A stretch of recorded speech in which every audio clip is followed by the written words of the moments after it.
Reduce to just standing around. How absurd.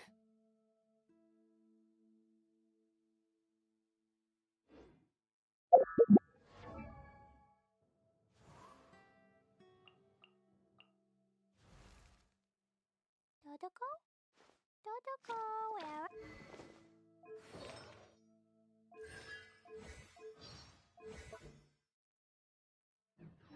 The damned will sooner die again than lay a hand on me.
Steady as stone.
Useless. Leave it all to me.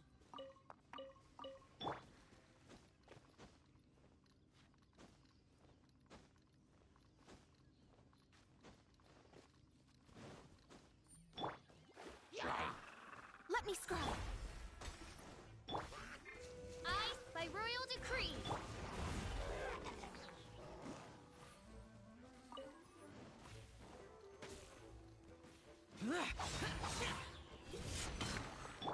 Delves into death.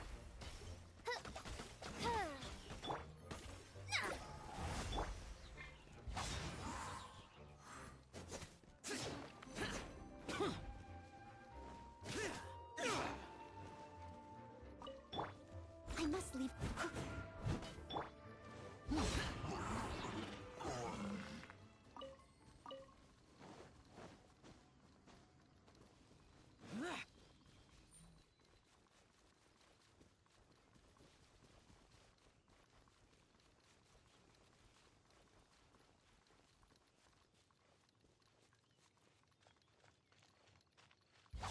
Useless.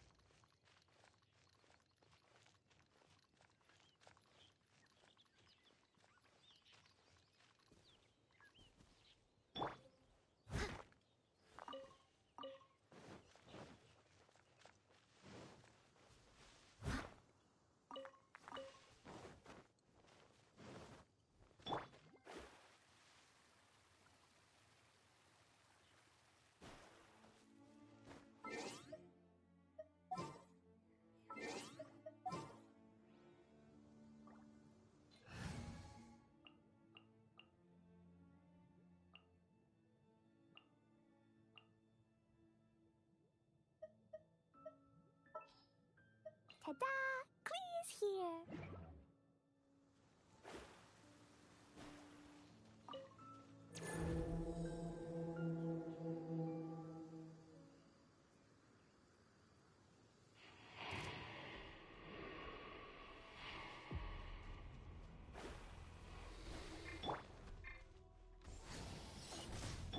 Decided by destiny!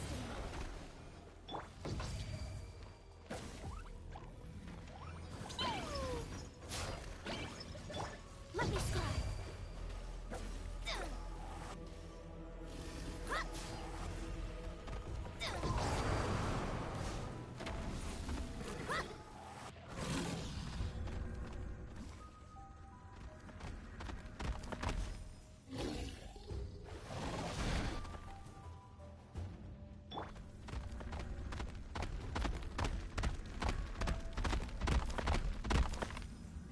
Dumpy Dumpty Go!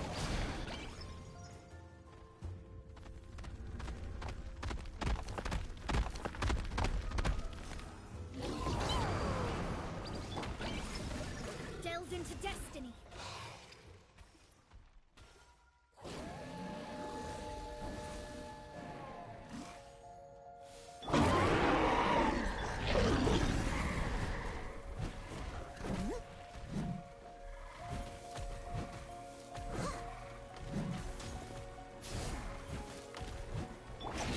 Odds reveal.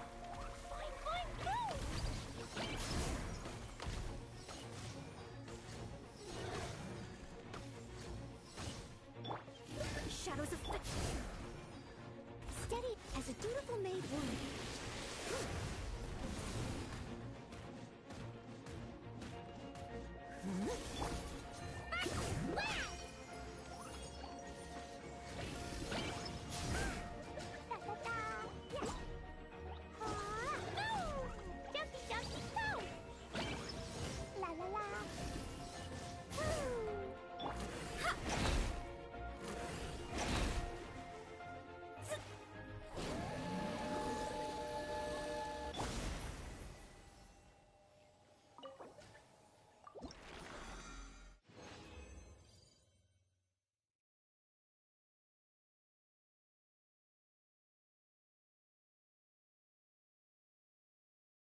Lucky all my new bombs are waterproof.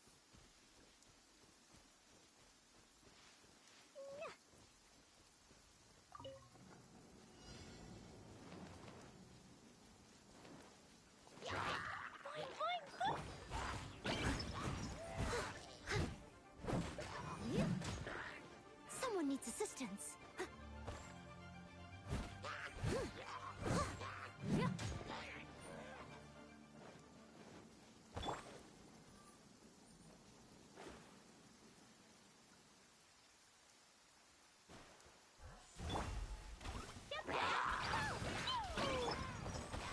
I must leave no stone unturned.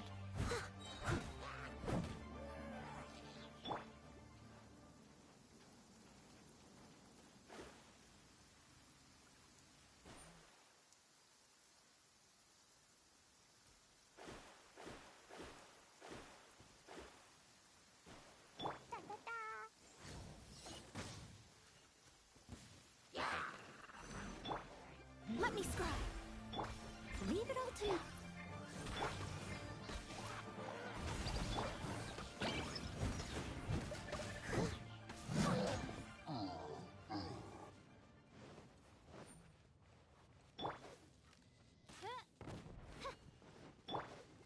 Shadows of fate. La la la. Boing, boing, boom.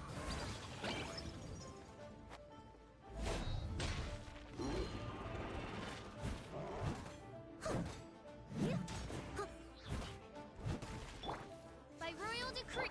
Let me scry.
Steady as stone.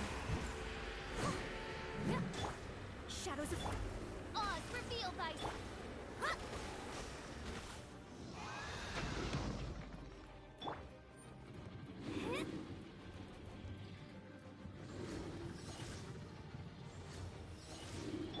written in the stars.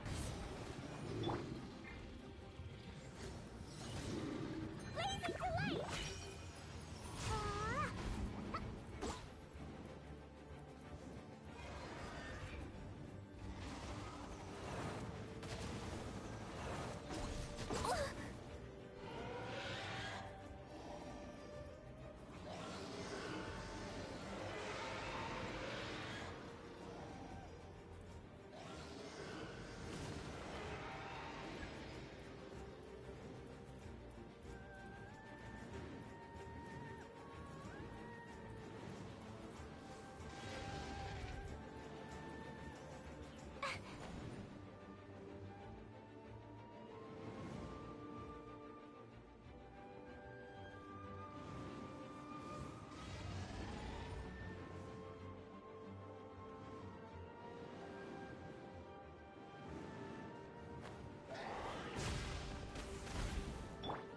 into debt.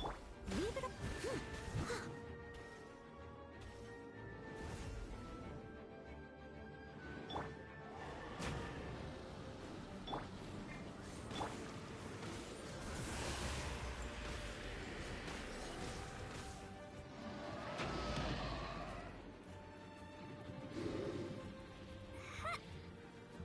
Jumpy Dumpty Go! Pew! Shadow! Shadows of fate. As a good knight should.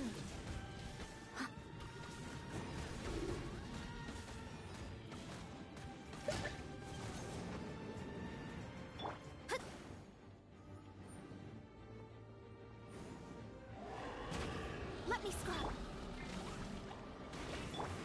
By royal decree!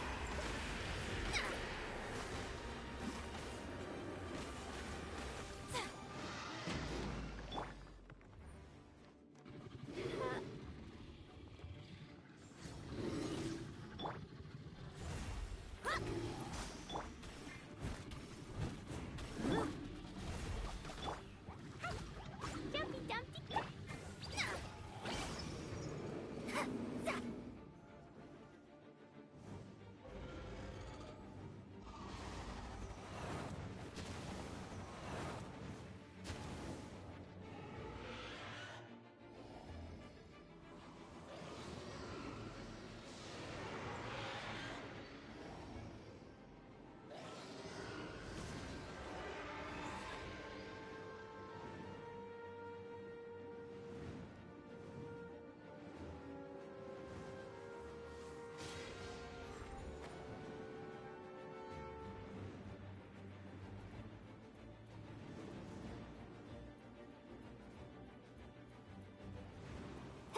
Scry the sky.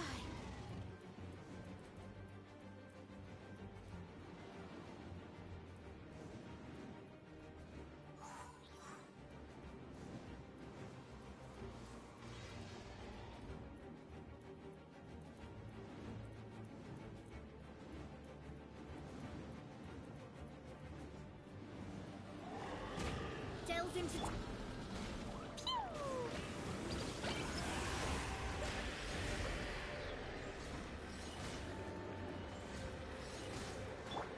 Steady as stone.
Yay, I did it! Oh, wait. No, I didn't.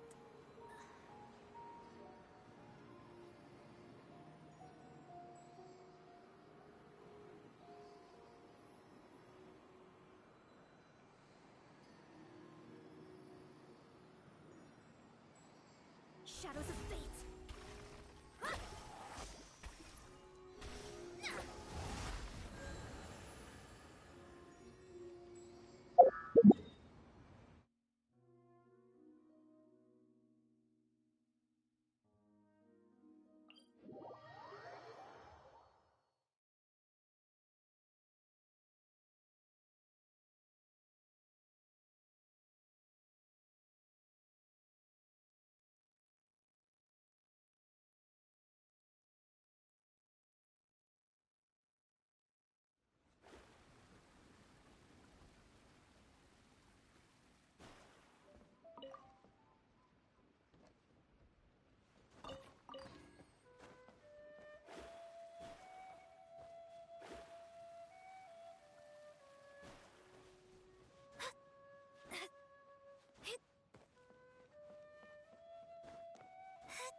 shadows of fate.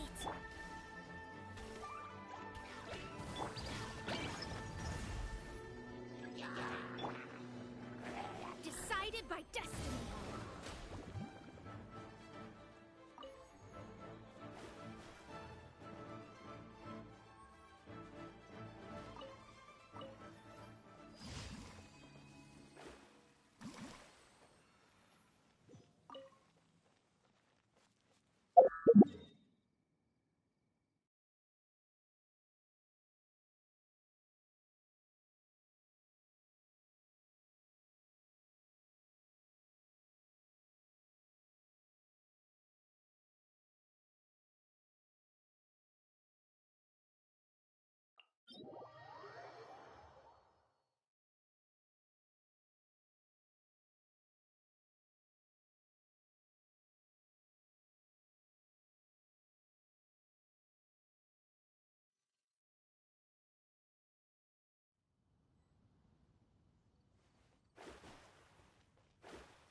Where has Master gone this time?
Let me scribe.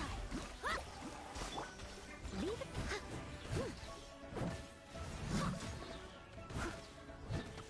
Move.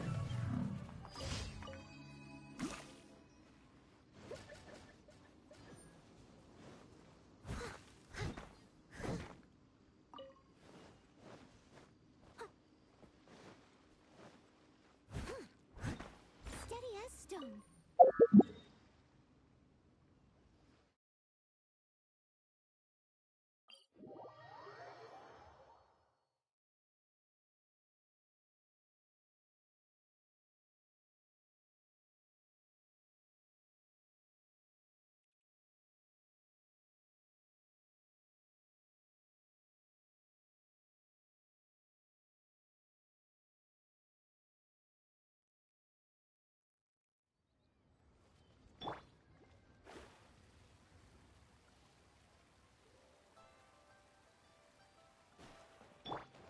Add a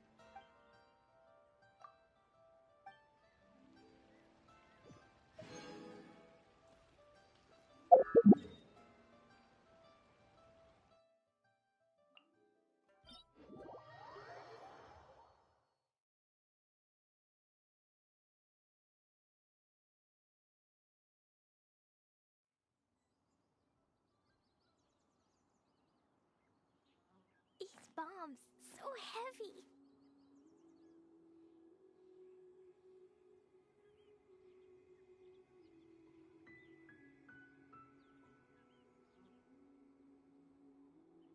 The Golden House is sacrosanct. None may enter without good cause. State your business.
Reduced to just...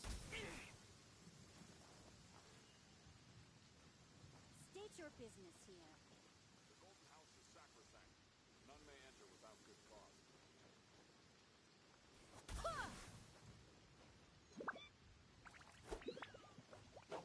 The Golden House is sacrosanct. None may go in and out as they please. Wind strike.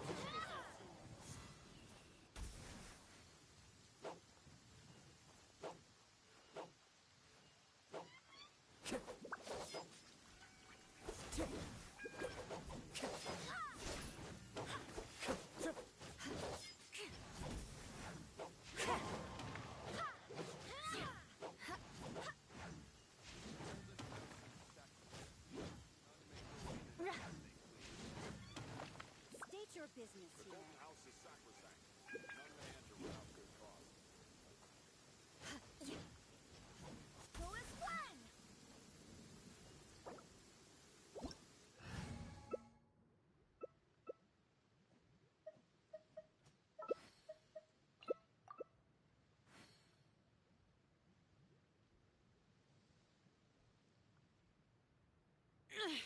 Wherever in this world I roam.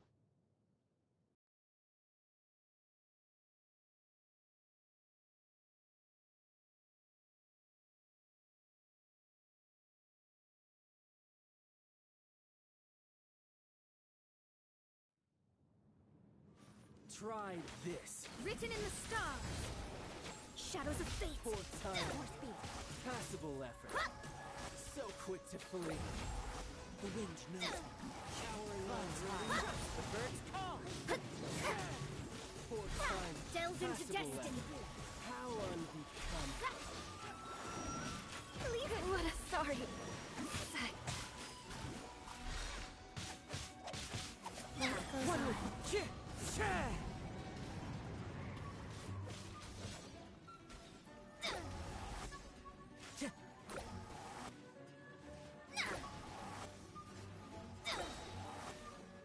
Shadows of fate.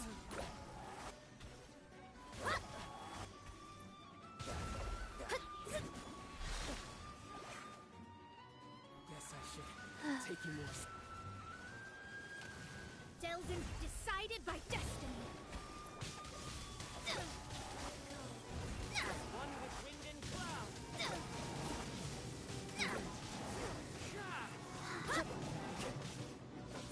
Let me scratch it.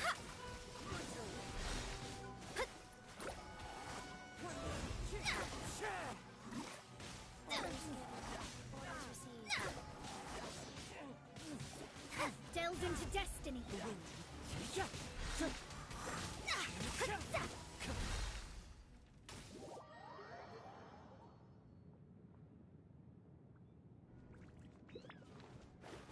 Shadows of fate.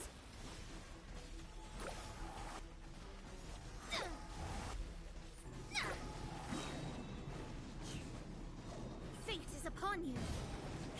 Beg for mercy. Let me scribe.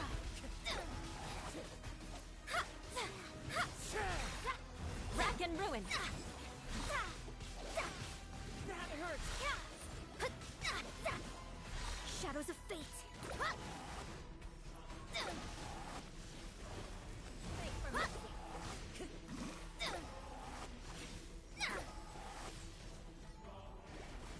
Let me scribe. Yes, the stars are fading. No. Time to go. Into the wind. So many regrets.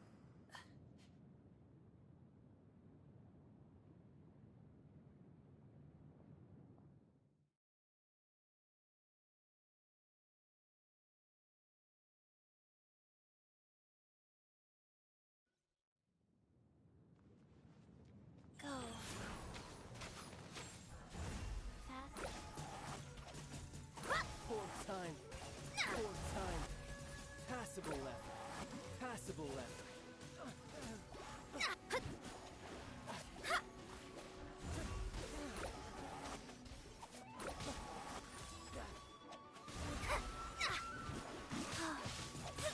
Poor time. Fine opportunity. Passable effort. Poor time. Decided by destiny. You've made some progress. Destiny cannot be denied. You've got it. Rack and ruin. All you do is run.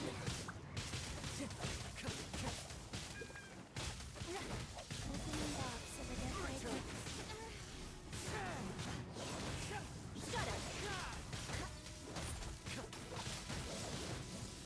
Eye for an eye.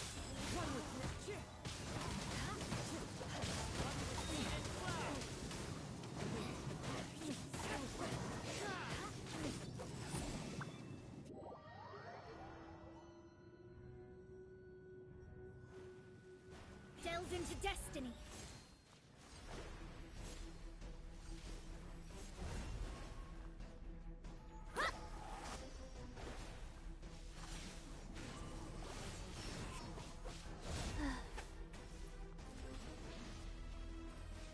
Cold. So cold. This is the end. Shadows of fate.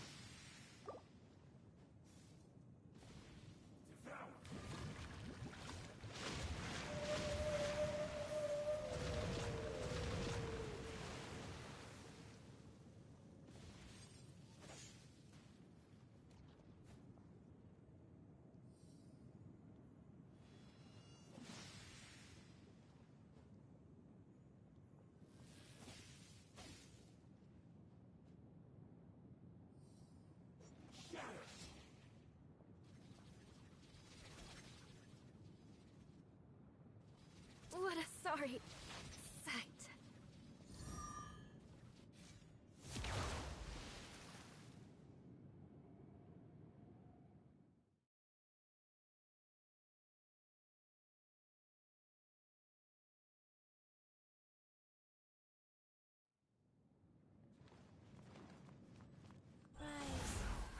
Poor time. A fine opportunity. Poor time. Poor time. Let me scry. Passable effort. Rack and ruin.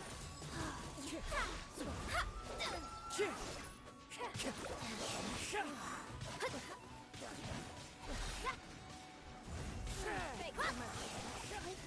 Poor time. Poor time. Poor time. You've made some progress. Guess I should take you more. Shadow written in the stars.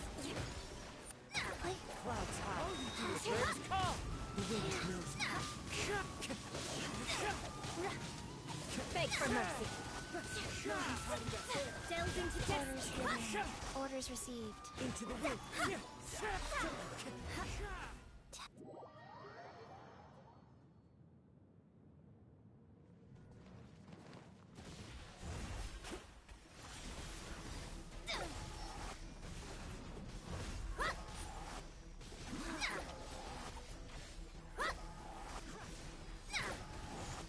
Shadows of fate.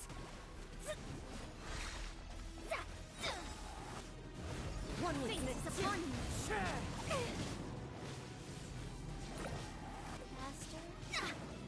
Let me scry. Shadow. Please, my space. No.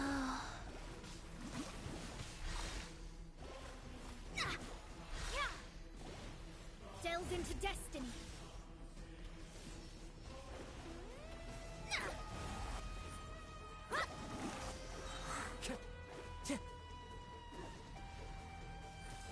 Let me scry.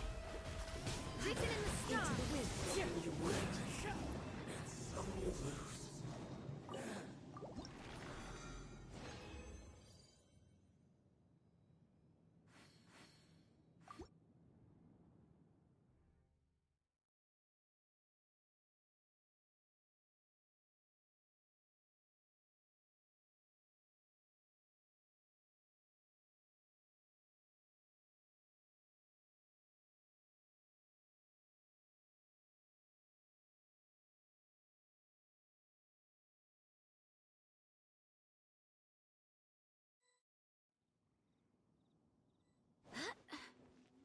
Go as one.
The rain won't slow me down.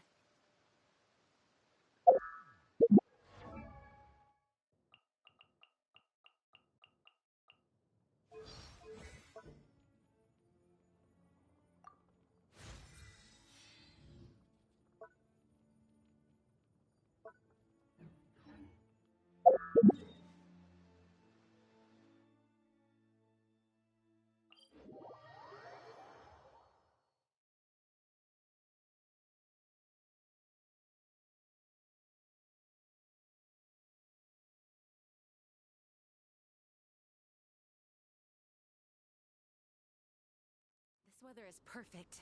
We should move out.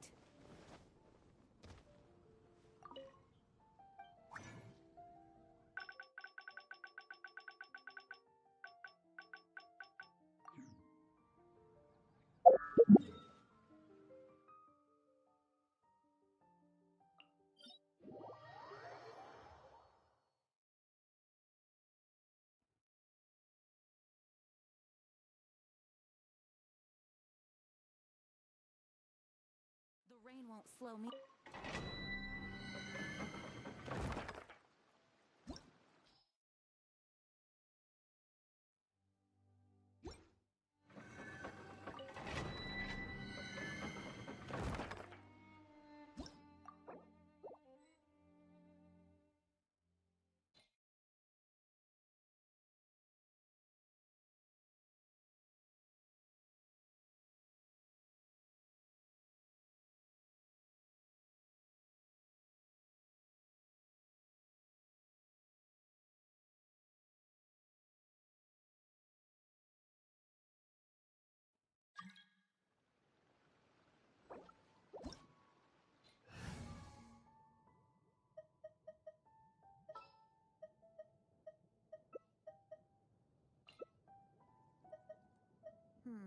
Lizard tail, pepper.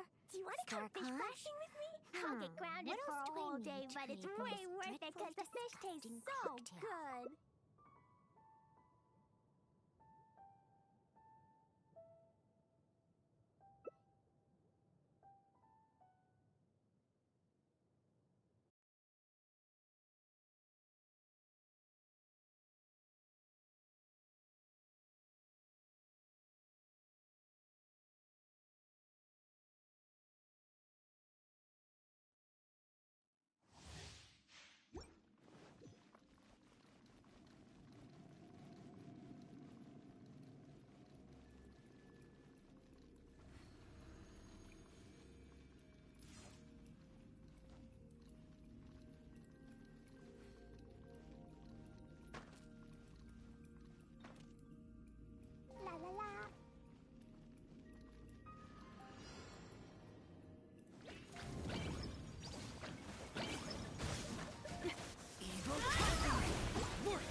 Totoko, where are you?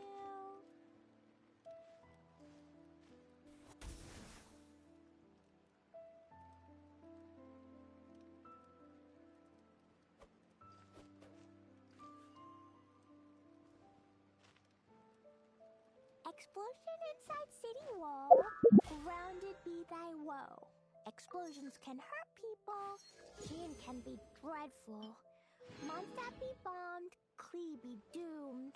Those are the survival rules that the Knights of Favonius gave me. These bombs, so heavy.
Wind, hear me.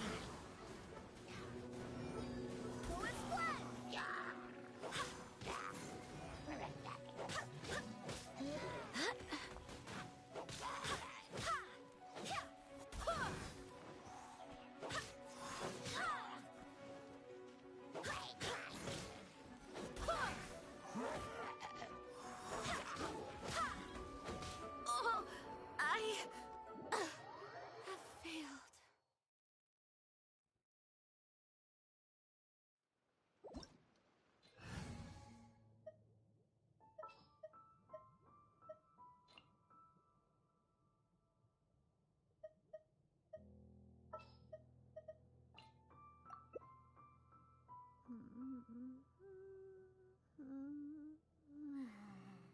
Klee was a brave girl today.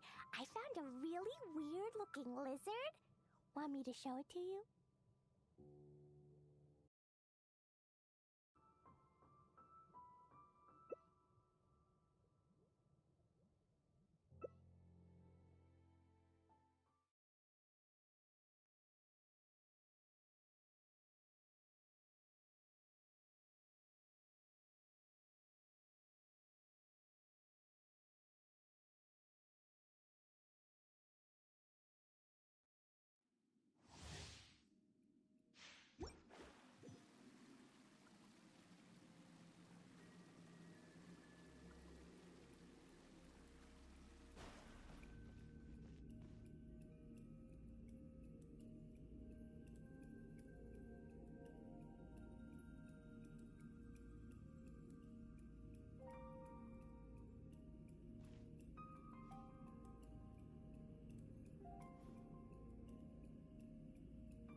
Beholden to destiny.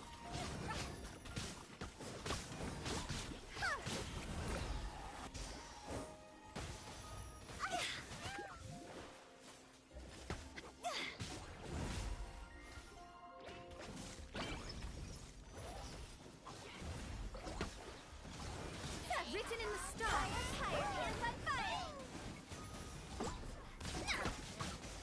Shadows of fate.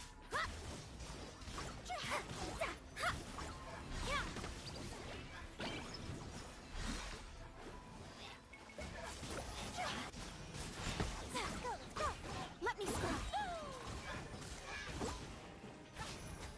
I'm a rock. Time to go.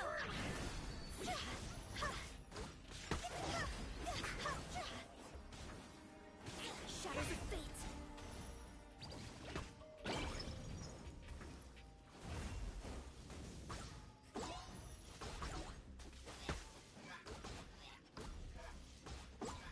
Let me scry. Look at you, Food Town.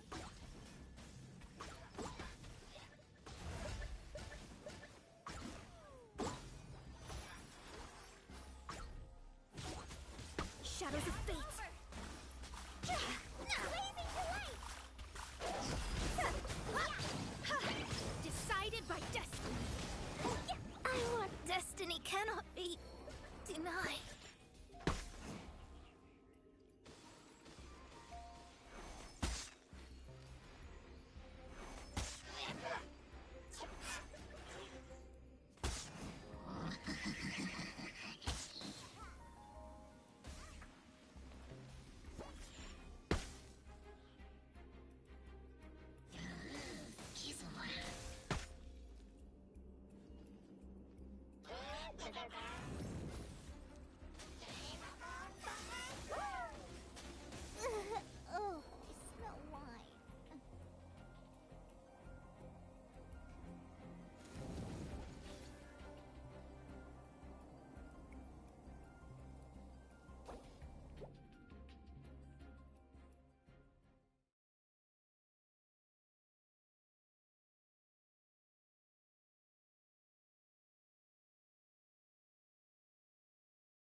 astrologers must rid themselves of material desires. Only by...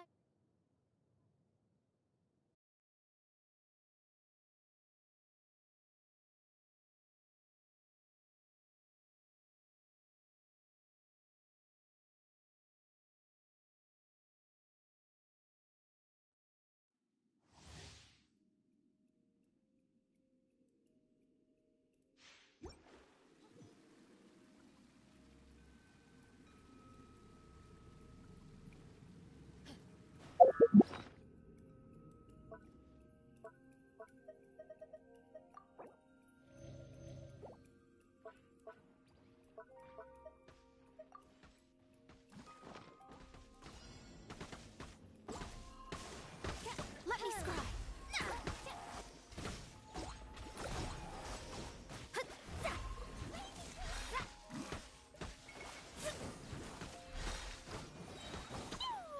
Shadows of fate! Let's light it up!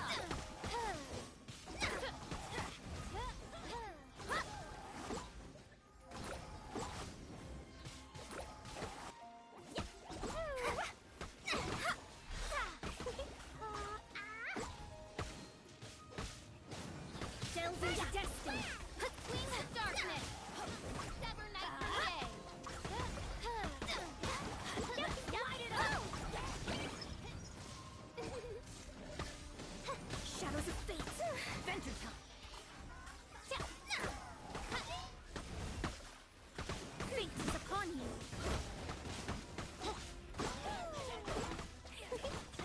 Let me scry!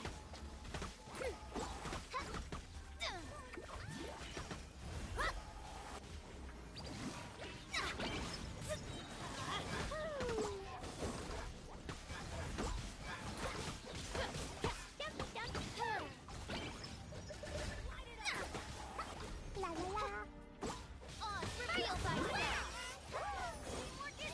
Shadows of fate! Written in the stars! Venture time!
East bomb.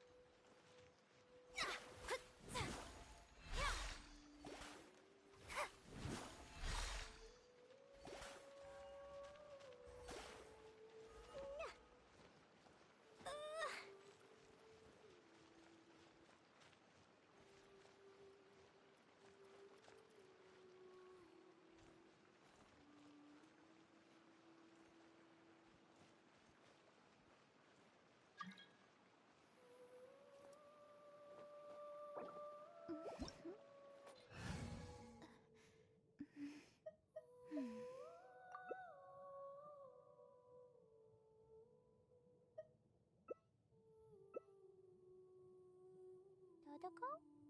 Dodoko, where are you?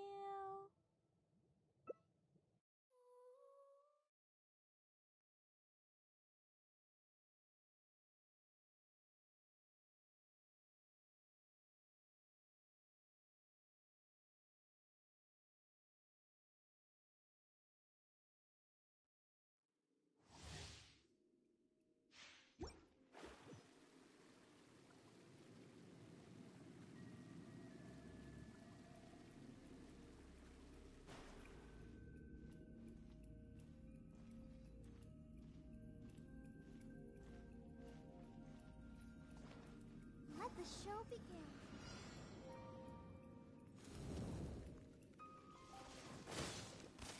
Let me scribe.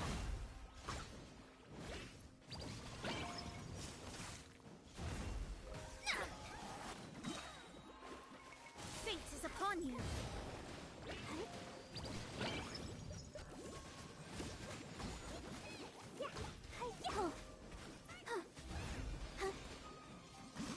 I'll protect you.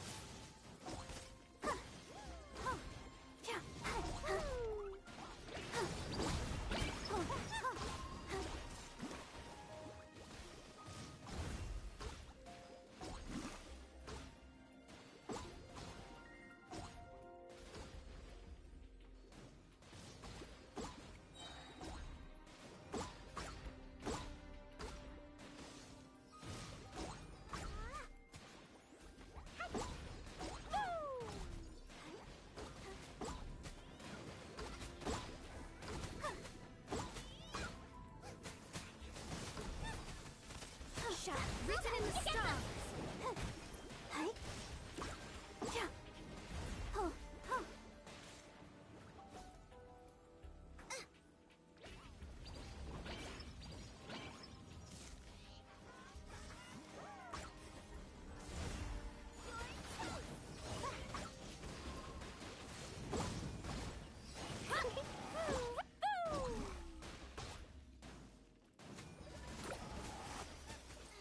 Let me scribe.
Shadows of fate.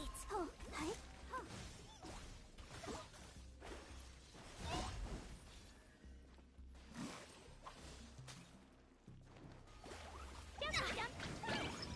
Delve into destiny.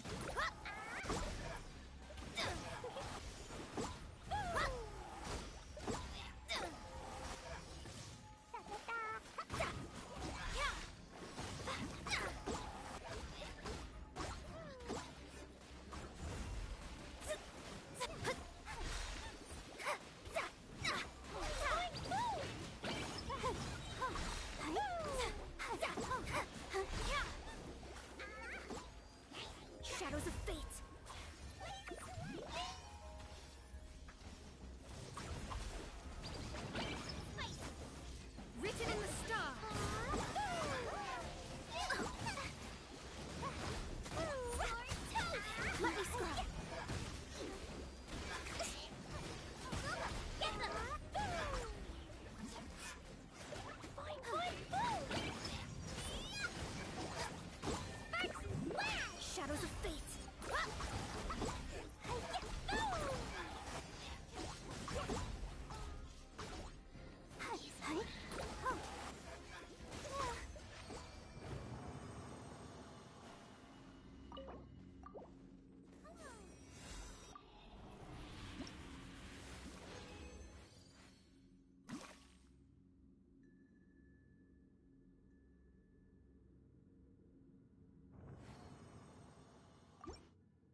Steady.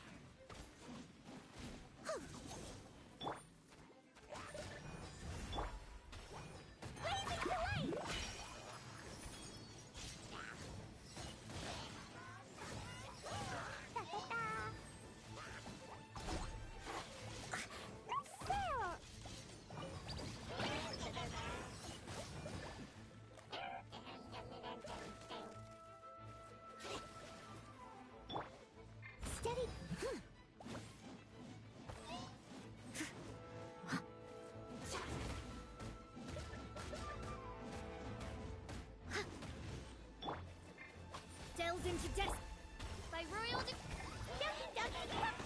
decided by destiny.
I am indeed. Ah, now then. You must be the adventurers assigned by the guild. Huh? How could you tell?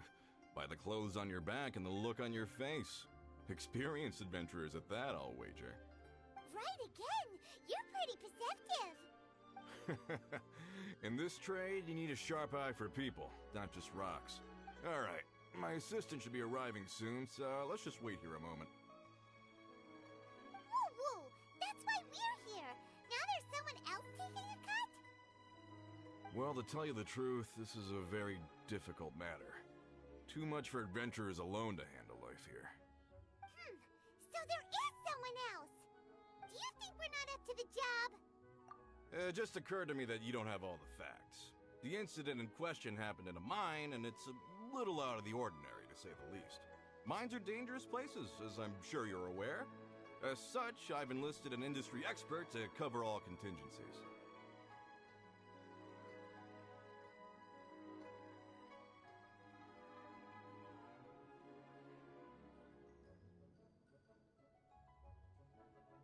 Last time I checked, adventurers weren't experts in ore appraisal or geological analysis. With a professional by your side, everything should run smoothly.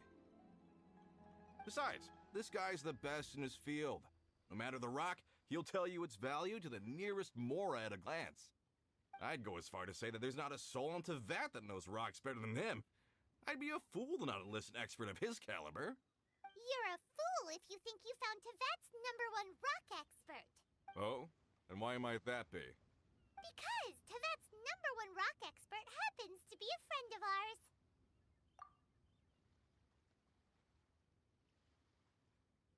Ha-ha! Didn't expect that, did you? Wait here, we'll go fetch him. Paimon bets Zhongli is listening to the storyteller. Let's head over.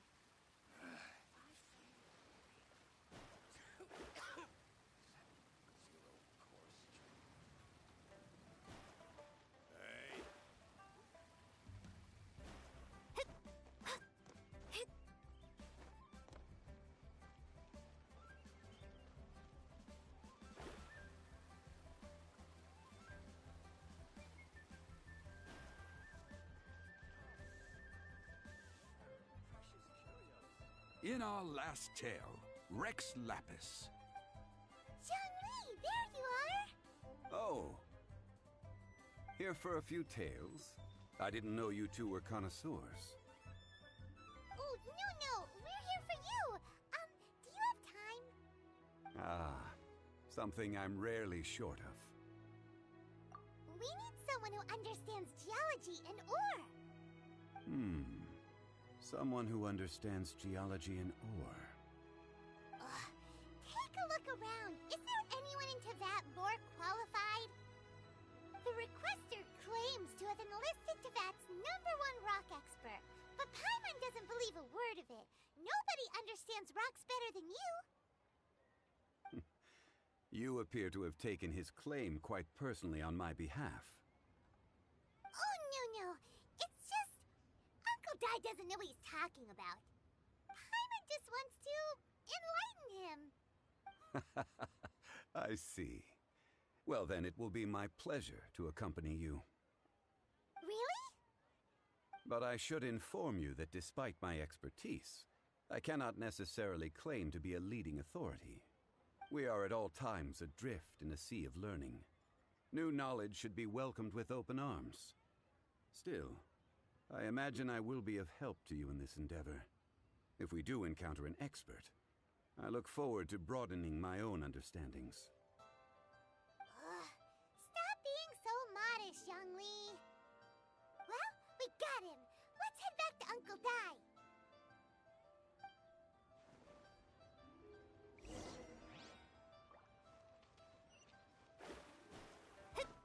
I just like to...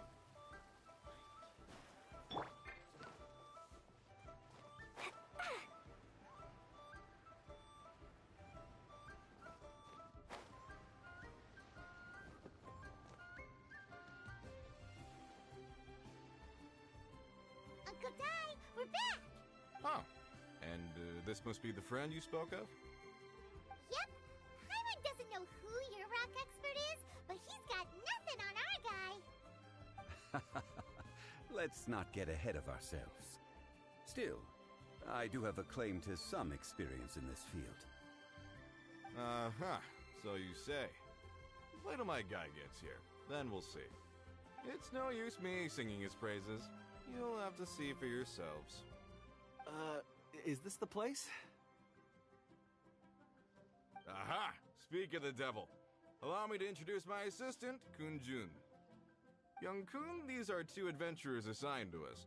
And as for this gentleman... Huh?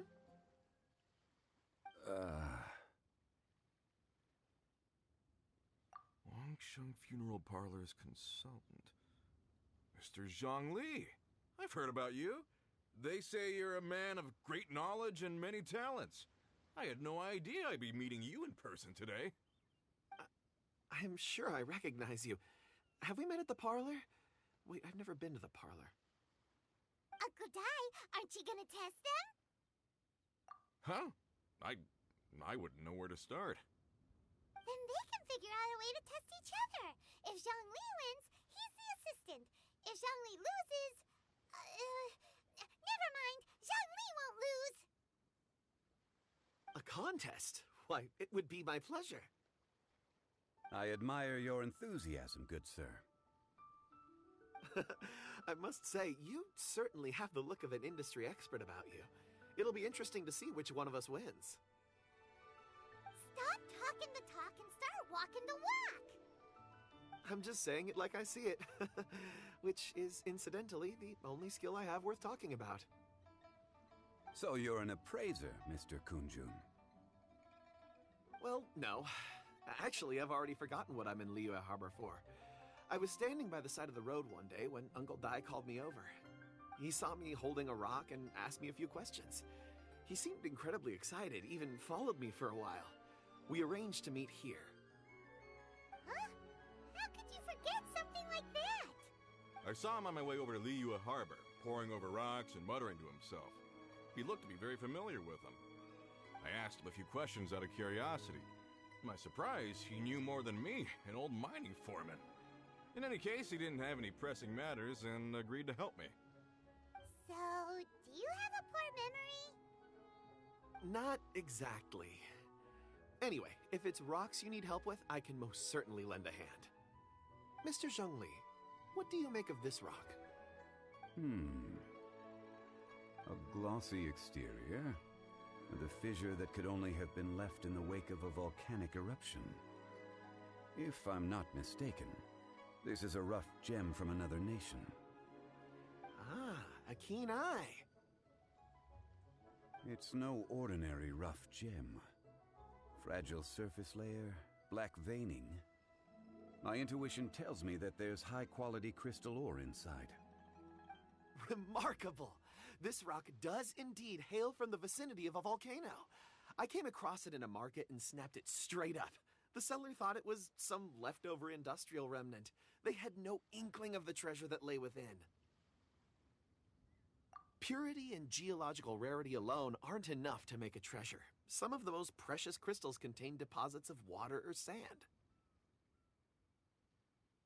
In the moment of its formation, the crystal hidden within this stone shell captured a pocket of water. For water to be hidden in its depths, like a moon concealed within a mountain, reflecting shafts of daylight that make it through. Now that's a rare treasure. Such a detailed description. Almost like he saw it with his own two eyes. Say, you're not trying to hoodwink us, are you? After all, we haven't even seen what's inside yet. Everything he said is true. Most crystals are born in high-temperature environments. Heat and water aren't natural bedfellows, of course, which is why crystals with water deposits are so sought after. Moreover, this particular crystal contains mountain lake water. A rare find indeed. Well, if Zhongli says so, it must be true. I've yet to encounter anyone with a judgment as shrewd as yours, Mr. Zhongli. How did you know exactly what lay within? I've seen many such stones in my time. I recognized it immediately. I hope you didn't mind me flaunting my experience, Mr. Kunjun. Of course not. I feel I've met a kindred spirit here today. I hope you will accept my friendship. Uncle Dai, it would be a mistake for Mr. Zhongli not to join us. Trust me when I say that his level of expertise is unrivaled in the trade. You won't come across another of his caliber in your lifetime. Very well. There is strength in numbers, after all. Everyone, follow me to the chasm. There are men counting on you to find them.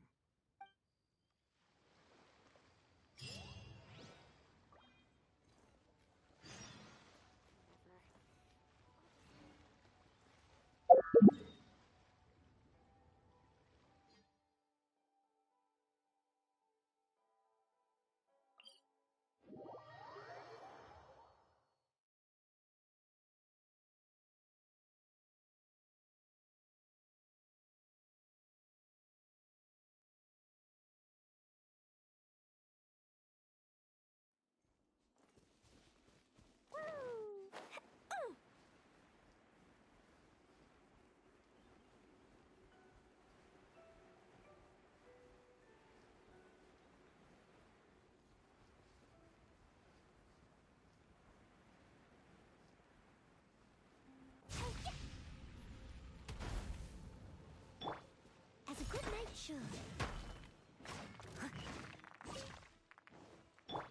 Delve into destiny.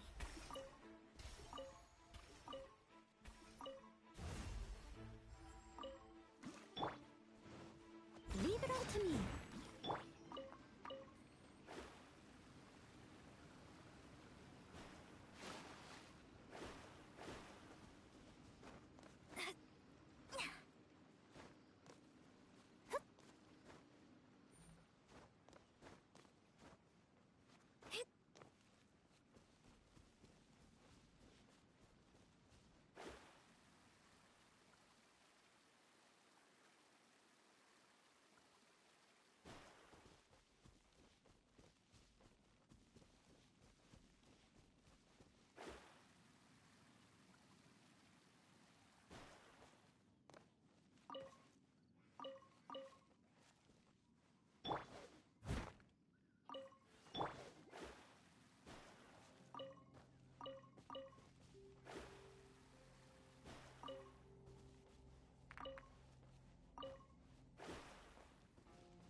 Whoa, this mine is huge! This is where the incident occurred. 6 days ago, a group of us left the site to attend to other matters. When we returned, the 4 men we'd left behind had vanished. I led a team around the entire mine, but found no trace. That's when I decided to enlist help. So 4 miners have disappeared. Yes, there were 10 of us. We lost Long, Bold Sen, Brave Sen, and Mao. I worked with all of them. Workers in this trade are usually young men in the prime of their lives. Could it be that the 4 of them left for another mine? Unlikely. There's no other lodging for miles around, and we didn't pass any other mines on the way over. Huh. Such a huge mine. Did you really manage to explore every corner? Underground, overground, we left no stone unturned. We tried everything short of digging further into the earth itself. How could 4 sturdy young men just vanish into the bedrock? We'll need to explore the site ourselves before extracting any conclusions. Very well. I'll wait here. Please, proceed wherever you'd like. If you come across any clues, let me know straight away. So strange. How could the 4 of them just suddenly disappear? Did they run away from something? Let's look around first and see if we can find any clues.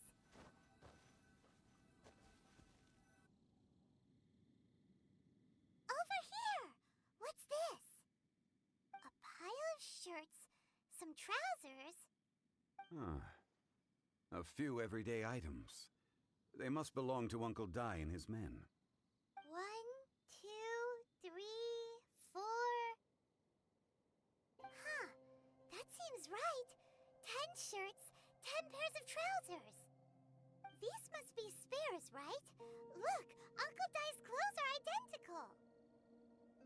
The 4 of them have been gone for 6 days without a change of clothes. There's also a few handkerchiefs and some soap lying around. Oh, and some tool belts. Items for washing one's face before the dawn shift. Mining equipment. So, they didn't take any supplies. Correct. Improbable. There are 4 pickaxes missing. It seems likely they left with the tools of their trade. They had time to take their tools, but not their everyday items? Curious. Huh. Why would someone set off with their tools, but leave their luggage behind? 1, they were working close by and didn't need to move their personal effects. But seeing as they've yet to return, this seems an unlikely hypothesis. Or 2, they were forced to leave and had no time to think about their supplies. Oh. It's certainly a possibility. We'll need more clues before any further inference can be made. If they didn't leave, maybe they were made to leave. Let's make a note and let Uncle Dai know.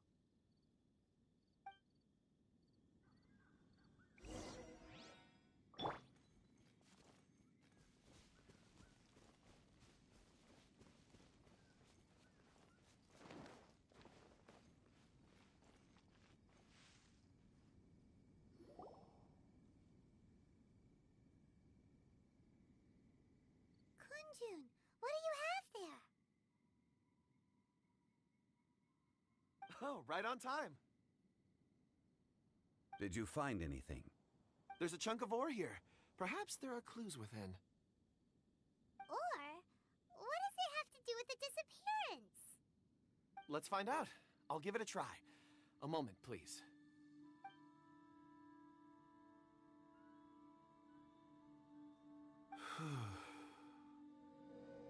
Okay.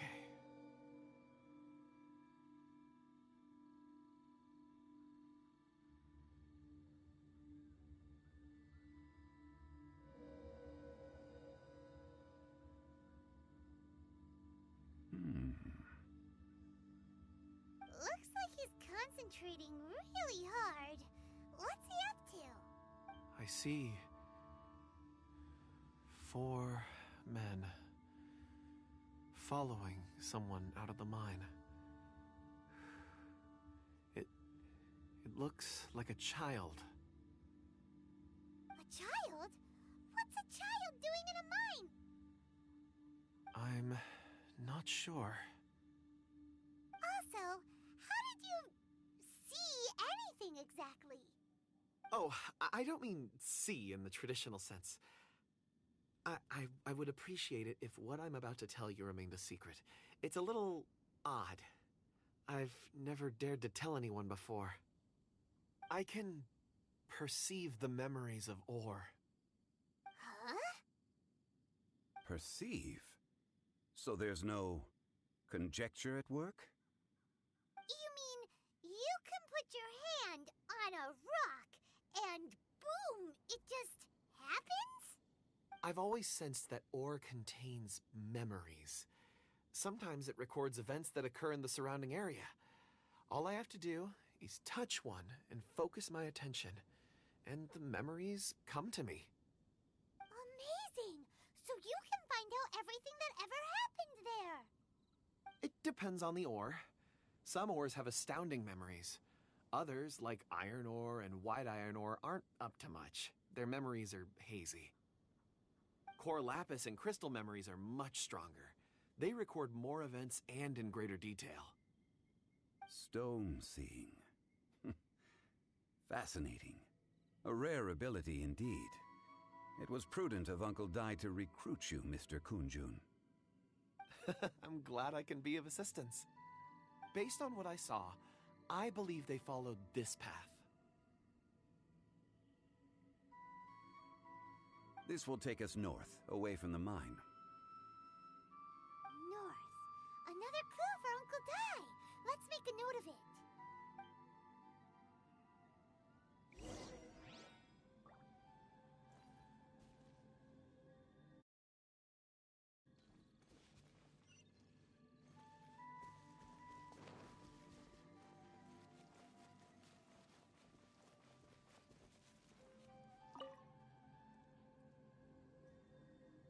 Excuse me, sir. Are you one of the workers here? Ah, yes. You must be here about the disappearance. Please, find them if you can. I don't know what happened. The weather was gloomy that day. The foreman left with a few men. I stayed behind with the other 4. After a while, I decided to take a break, just to catch my breath. I ended up falling asleep in the shelter inside. When I woke up, there was no sight of them.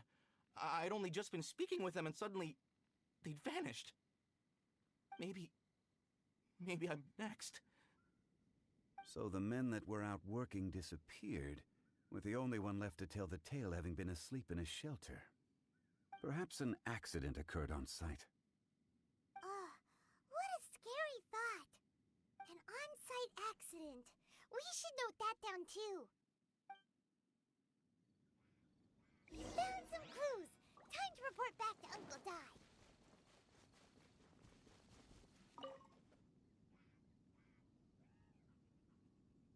You're back.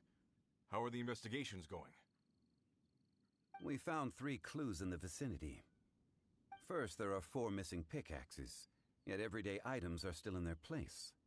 This suggests that your men didn't leave of their own accord, but were forced to. Forced to? But who would kidnap miners? Who indeed? Second, there were 5 workers at the mine. One of them left the site to take respite.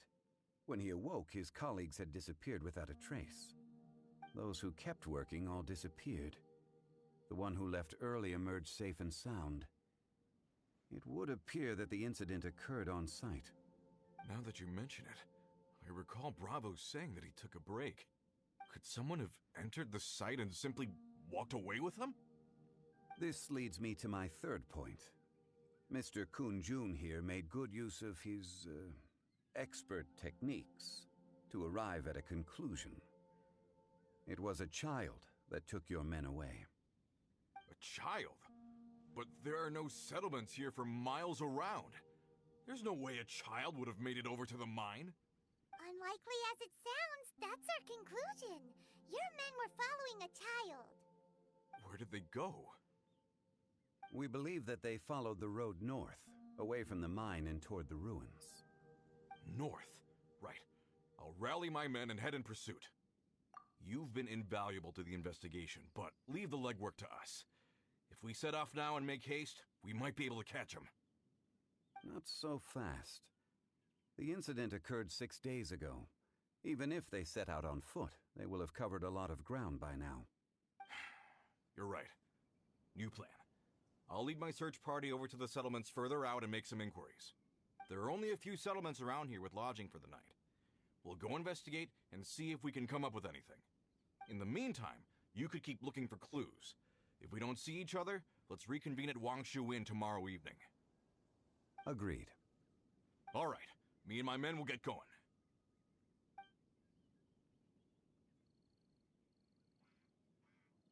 So, they're gonna talk to the people over at the settlements while we keep investigating here. Correct. But there aren't any more clues at the mine. Shouldn't we go north? Wait. I believe we're missing someone. Huh? Oh yeah! Where's Kunjun? Paimon bets he's still investigating. Let's go find him.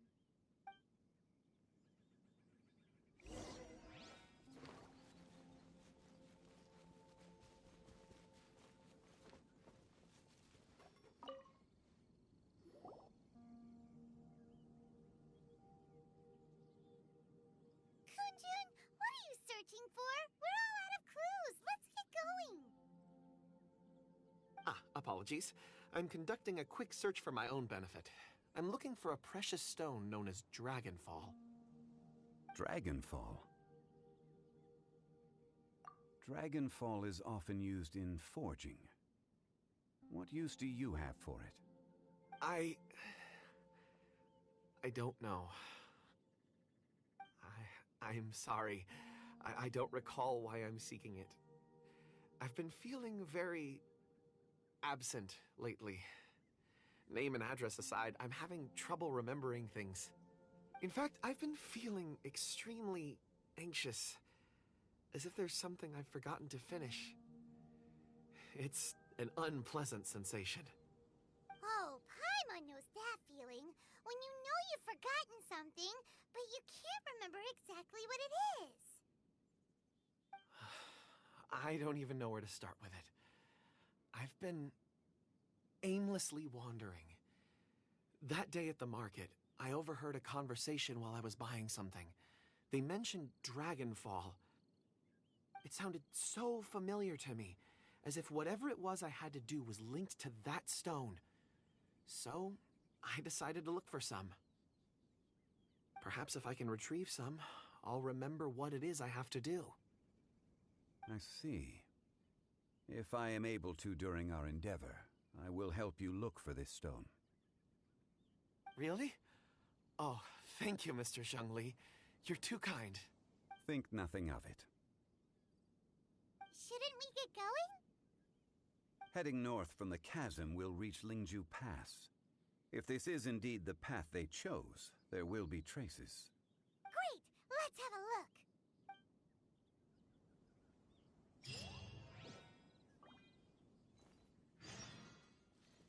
Da-da-da.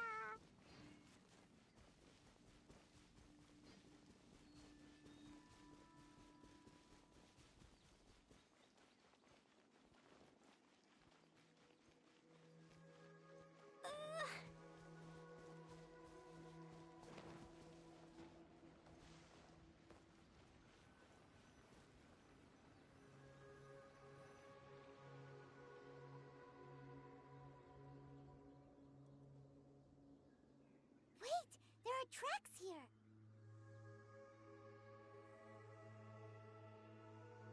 These must have been left by the miners! Let us make our way to the end of Lingju Pass. If there are no footprints there, it would suggest that the miners are still within the pass itself. However, if we find new tracks, we can follow them wherever they may lead.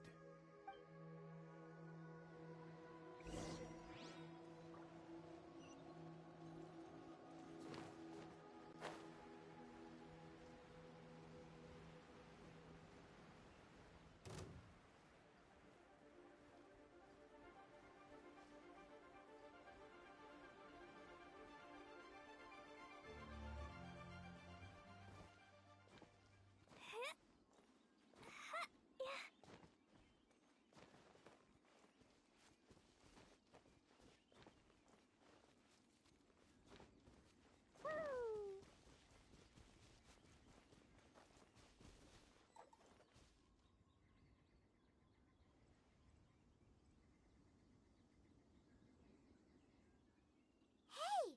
Footprints! It would appear that they made their way through Lingju Pass and kept moving. If we follow their footprints, we should be able to find where they went!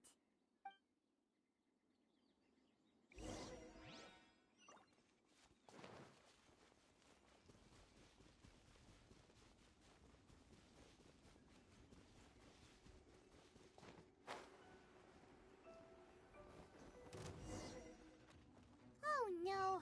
The footprints end here! We should inquire with anyone nearby. If the miners came through here, they may well have seen them.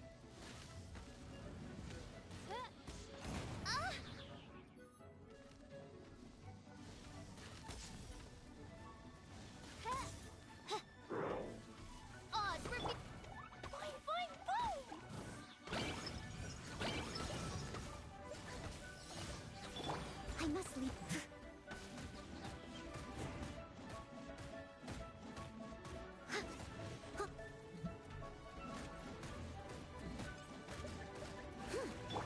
Shadows of fate.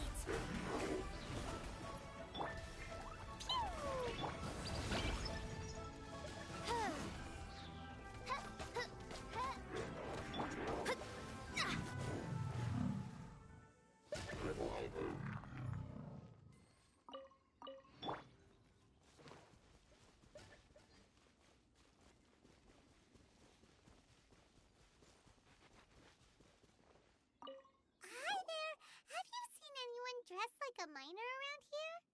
A miner? I'm afraid not. Let's try someone else.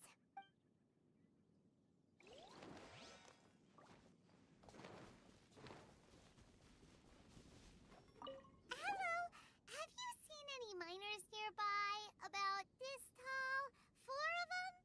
Stop bothering me. Can't you see I'm cloud watching? Jeez, a little grumpy, aren't we? Whatever. Let's go ask someone else.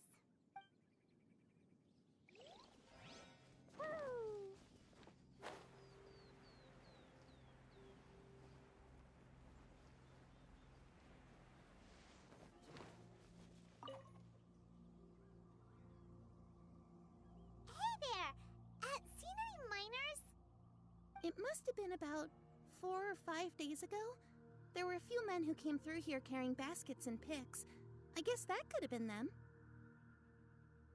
Yeah, that's them! 4 or 5 days ago.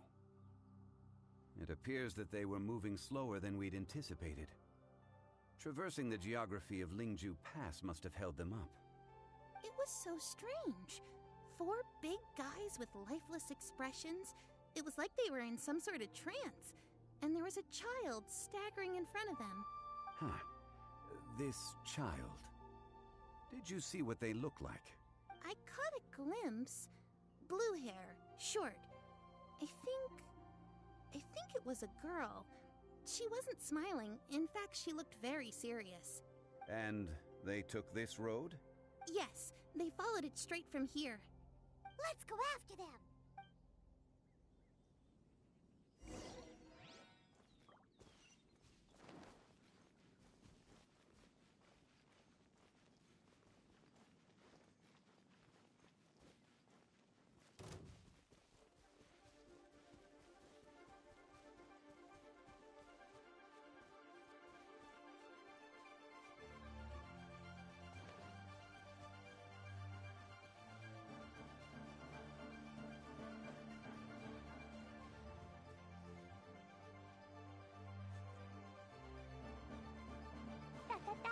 More footprints. There's a person over there. Help! Please save me! Is that one of the people we're looking for? Oh, rescue first. Ask questions later.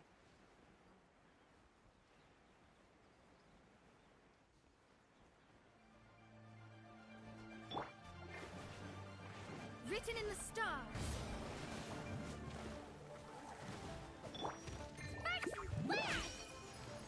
Dumpty Dumpty Toe! Pew!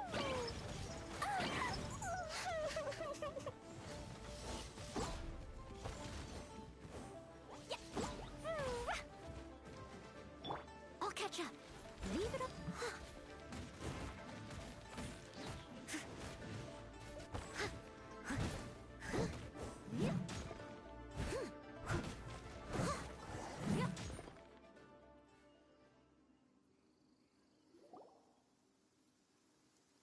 Those monsters were so aggressive. They must have noticed me walking through. Before I knew it, they were all over me. Thank you all for saving me. My name is Wanyu. I belong to Liyue's Shengyu Hall. I head up our human culture and civilization research. Huh? You sure you're not a miner? A miner? Yeah, we're looking for a group of 4 strong fellas carrying mining equipment. I think I saw those people. Really?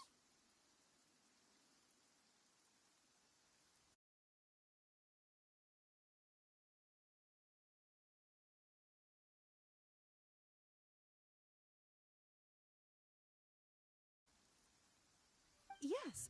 I set off from Nantianmen the day before yesterday, heading for Lingju Pass. About halfway there, I came across some people. A few men and a child. I was in a hurry. I didn't get a good look. I'm afraid I'm not even sure what they looked like. Apologies. I think that's all we needed to hear. Thank you. I hope it's useful to you. I'd better get going. There's a conference I need to attend. Again, thank you all for your help.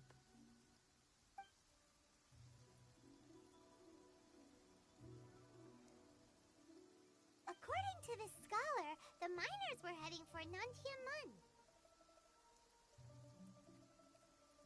Can we be absolutely sure that it was the men that we're looking for? A child with a group of adults.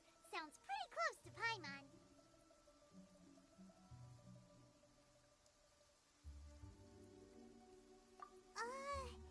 But...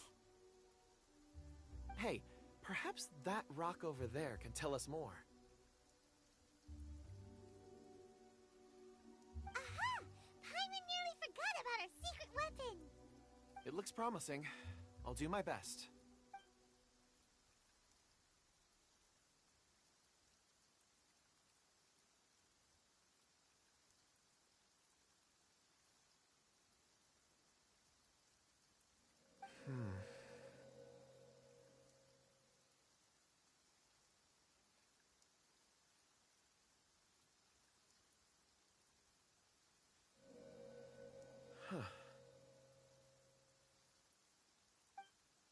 It's the same group, all right.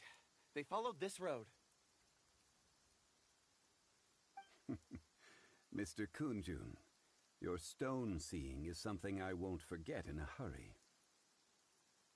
I suppose it is an asset, though I rarely find a use for it. But praise from Mr. Zhongli is high praise indeed. It's a good thing we brought our Kunjun compass along. We would have lost all sense of direction a long time ago. You think so? I guess it's been a worthwhile trip then. It feels like we're cracking a criminal case. It's a lot of fun. Be that as it may, we would do well to keep our guards high. 4 fully grown men in a trance-like state, walking ceaselessly day and night, over hills and mountains, led by a child. This is no ordinary incident. Oh, you're quite right, Mr. Zhongli. We should have our wits about us. That's not all. Our scholar was attacked by Geovishap hatchlings, but the level of aggression they exhibited was unusual. We have encountered many clues along the way. So far, they've pointed us in the right direction. The miners headed in the direction of Nantianmen the day before yesterday. From here, they would have had to navigate a perilous mountain road. If their destination is indeed Nantianmen, we should be able to catch up with them. Great! No time to lose! I left a mark in the vicinity just now. If Uncle Dai does pass through here, it should guide him to us. Clever thinking! A classic Zhongli move!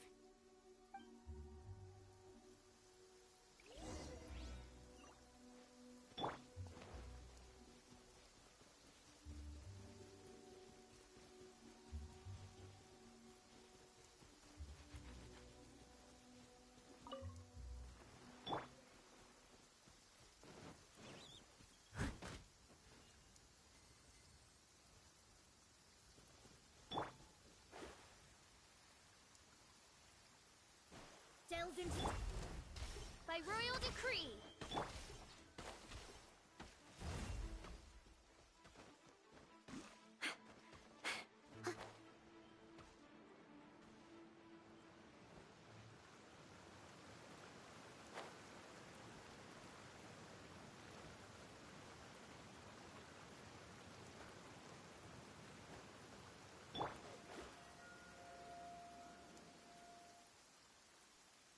Want to take them on another test subject? Time to clean up.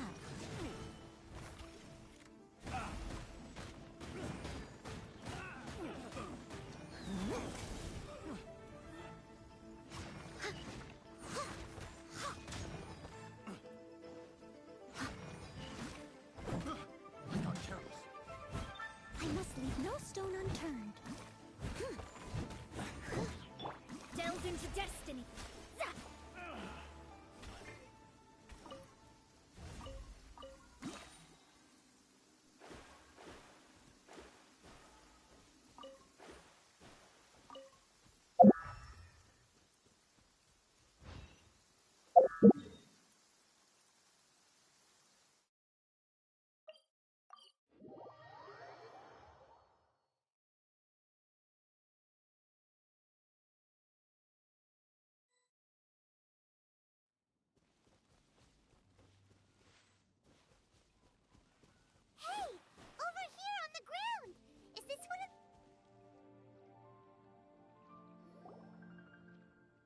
There's a basket lying here, too. This must be one of the miners.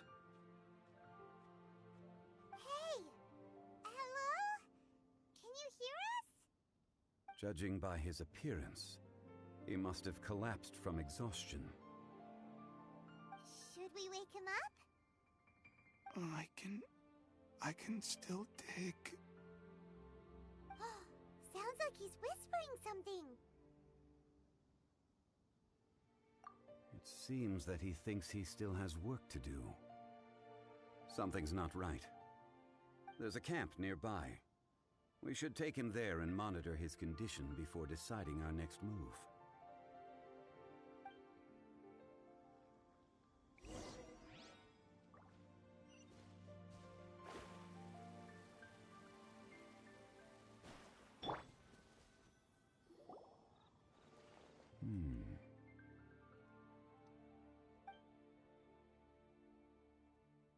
How is he?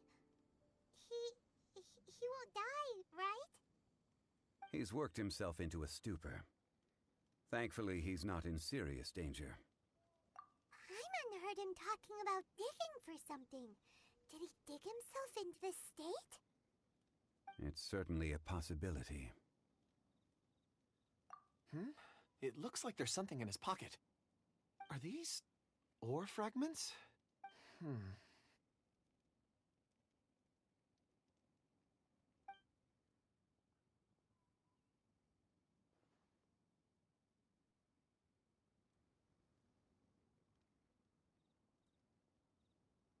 I just witnessed the memories within these ore fragments. This person brought these fragments out of the mine. He's one of the 4 that we're searching for. How he came to be here is what we need to understand. So he was kidnapped, and then abandoned here. But if they didn't need him, why bring him all the way out here? Unless something happened. Something that led him to fall behind. Ugh. Paimon's had enough. This is too mysterious. Oh, wait a moment. Seeing these fragments has jogged my memory. I have something for you. What is it? Ooh, is it a present? Something for us? As I mentioned, before I met Uncle Dai, I was in a daze. After setting out with you on this case, it feels like a fog is lifting. I was so happy when Uncle Dai enlisted you to help. I would never have managed to track down these clues by myself. These are some crystals that I bought from the market. Not any old crystals, mind you. This purity is extraordinarily rare. One for each of you. A memory, if you will. It's beautiful. Oh, and the colors change as you turn it. It's like a different crystal from each angle. But of course, take it. And this one is for Mr. Shangli. Huh?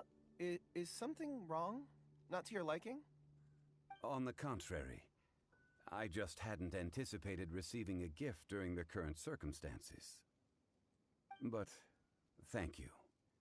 I will take good care of it. I'm pleased you like them. It's nice to be able to give a gift that others can appreciate. Oh, I see more rocks over there. You should all get some rest. I'm going to scan the surroundings. Perhaps there are more memories to uncover. You sure like rocks, huh, Kunjun? Ores are the crystals of the earth, the sediment of time itself. I feel at peace among them. Get some rest and call me when you're ready to set off. I won't be far. Rest easy. I surveyed the area. There's no danger here. Oh, however, there is something I wanted to discuss with you. Huh? What's with the seriousness all of a sudden? Traveler, does Dragonfall mean anything to you? You mean the ore that Kunjun's looking for? What's so special about it? Dragonfall is an incredibly rare ore used in forging. The majority of regular crystals are formed in high-temperature environments. Dragonfall, on the other hand, is formed as a product of elemental reactions. elemental reactions can produce material objects? Indeed they can. However, only a minority can survive for long periods of time. Dragonfall first emerged in the midst of a great battle, thousands of years ago. Powerful clashes of elemental energy gave birth to elemental crystals. When the fighting ceased, these geological remnants were miraculously preserved. Cool. And yet they are crystal creations all the same. Few and far between, relatively unknown. A few hundred years ago, they were virtually mined into obscurity. Why is it then that a citizen of Liyue now wishes to strike upon ore that has long since vanished from the earth? Yeah, if he knows of its existence, surely he knows all of it's already been mined. Weird. Hyman doesn't get it. There are those in the mining trade who retain a keen interest in Dragonfall. But for someone like Mr. Kunjun, whose motivations for seeking it are unclear even unto himself, it's practically unheard of. Ulterior motives? Is he a villain? A conclusion that is presently impossible to reach. We must watch and wait. Don't forget, rescuing those miners is the primary objective. As for anything else, sooner or later the tide will reveal the lie of the land. We're drawing closer to our goal. I believe we should continue to follow this road through. Now that we've found one, the others won't be far away.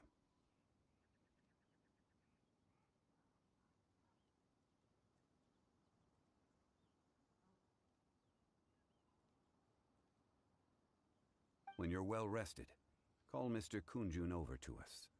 We still have more investigation ahead. We should ensure this miner is settled here at the camp. Once we've brought this matter to a close, we can return and attend to him. I suggest we leave a note for Uncle Dai. If he does find the camp, he'll know what to do.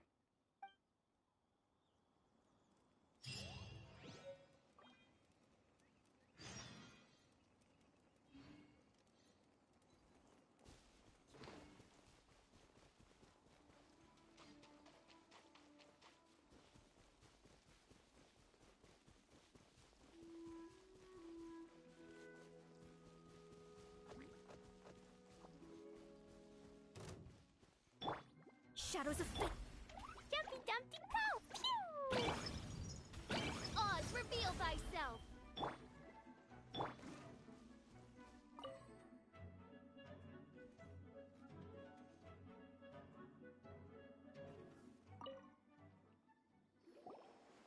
Kunjun, we need to get going!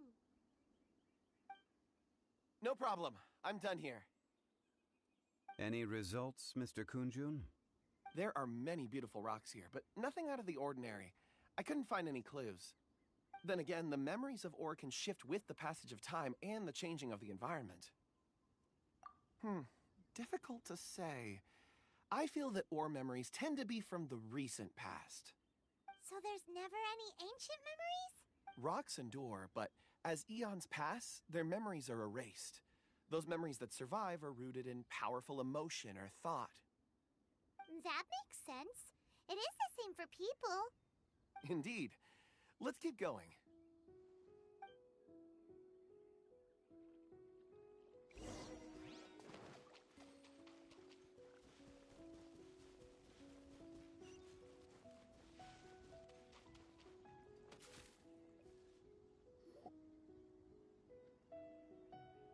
Wow. Such an immense tree. And there's so many mysterious-looking crystals up there, too! Amazing!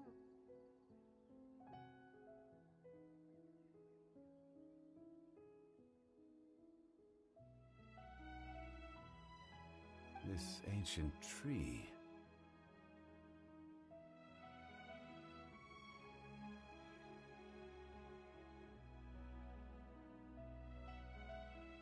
Let's conduct separate investigations. I'll take that area. Perhaps you could survey this section. All right then. Kunjun, can you see anything worth investigating? Well, there is this stone tablet here. Doesn't seem very interesting. Paimon's gonna look over there. Huh. It's worth a try, surely. Let me see. Oh!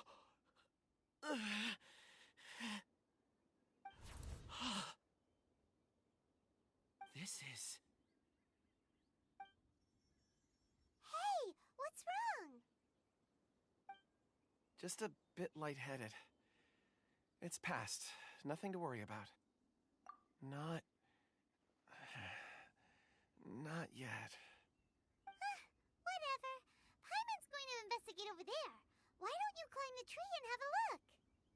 If you don't try, you won't know. Anyway, you'll be able to get a good look at our surroundings from up there. You think so? When has Paimon ever come up with a bad idea, Wait a minute. Paimon can fly. All right, Paimon will go. You wait here. Paimon will... All of you, come here. Huh? Zhongli's voice came from behind the tree. Did he find another clue? Quick, let's go see. Maybe he found another miner.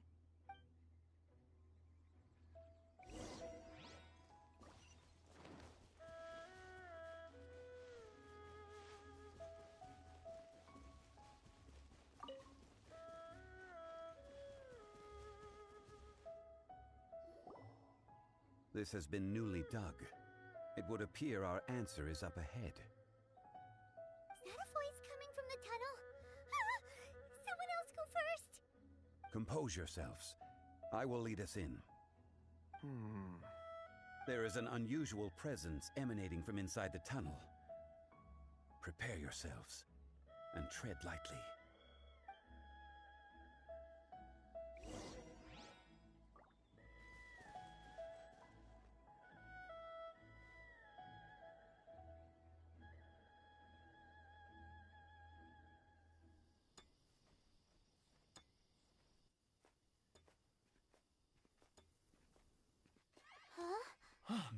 This evening, The missing miners are here. What are they digging for? I'm afraid that this whole tunnel is the fruit of their strenuous labor. That gate. Has it been there all along? Digging a tunnel to this ancient seal. Had they not been discovered, they would undoubtedly persevere until the gate.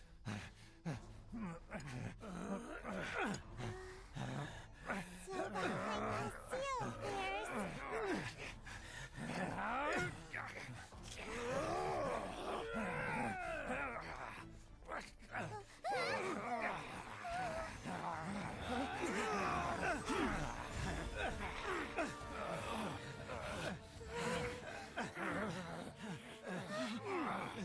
What do we do? We can't hurt them.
What type of monster is this?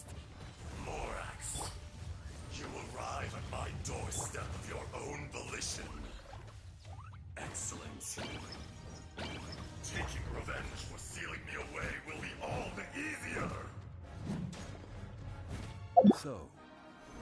girl is your power incarnate.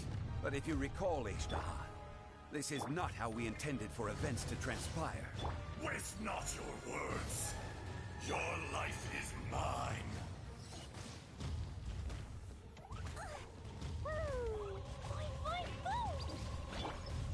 Someone needs assistance. Leave it all to me. As a good knight should.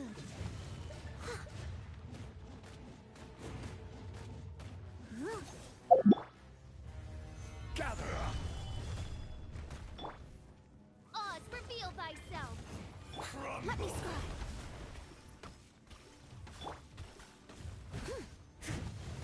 I must leave no stone unturned.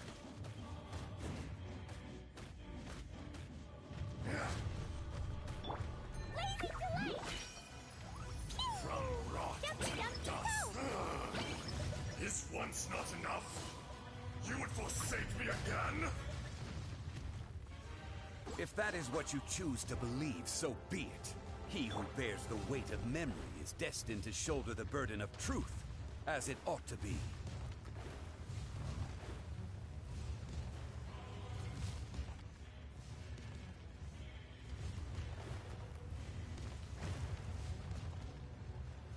Delves into destiny.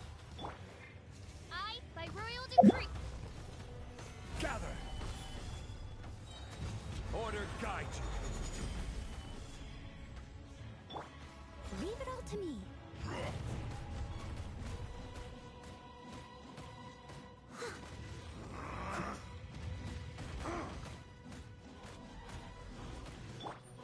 Fine, fine, boom! Midnight, fantastic. Let me scry. Fisher! Stabilize! Lorax! You think you can destroy me?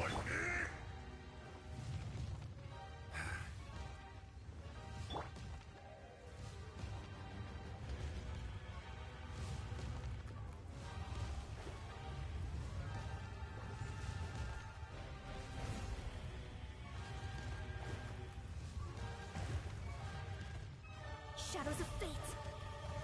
Decided by destiny. Gather!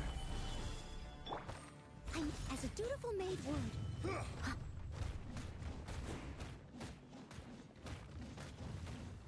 Crumble!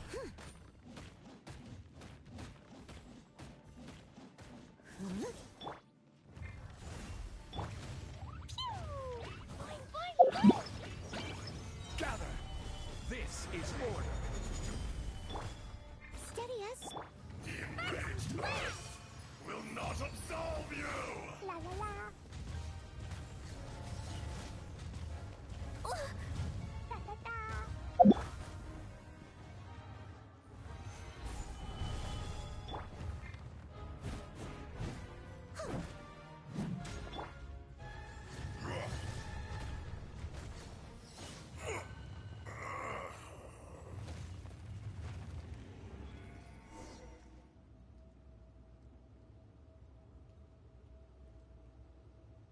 Morax, 1,000 years after you sealed me underground, you return for the second time.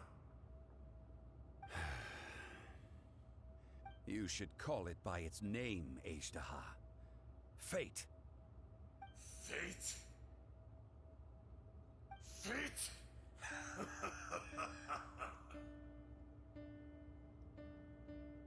So here lies the wisdom of the gods.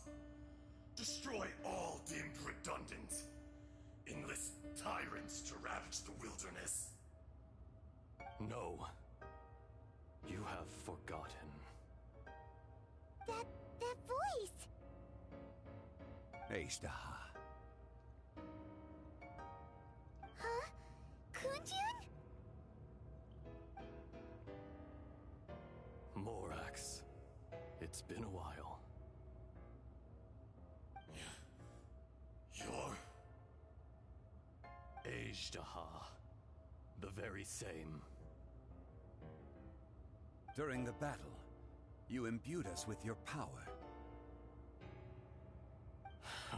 Yes. It was all I could manage.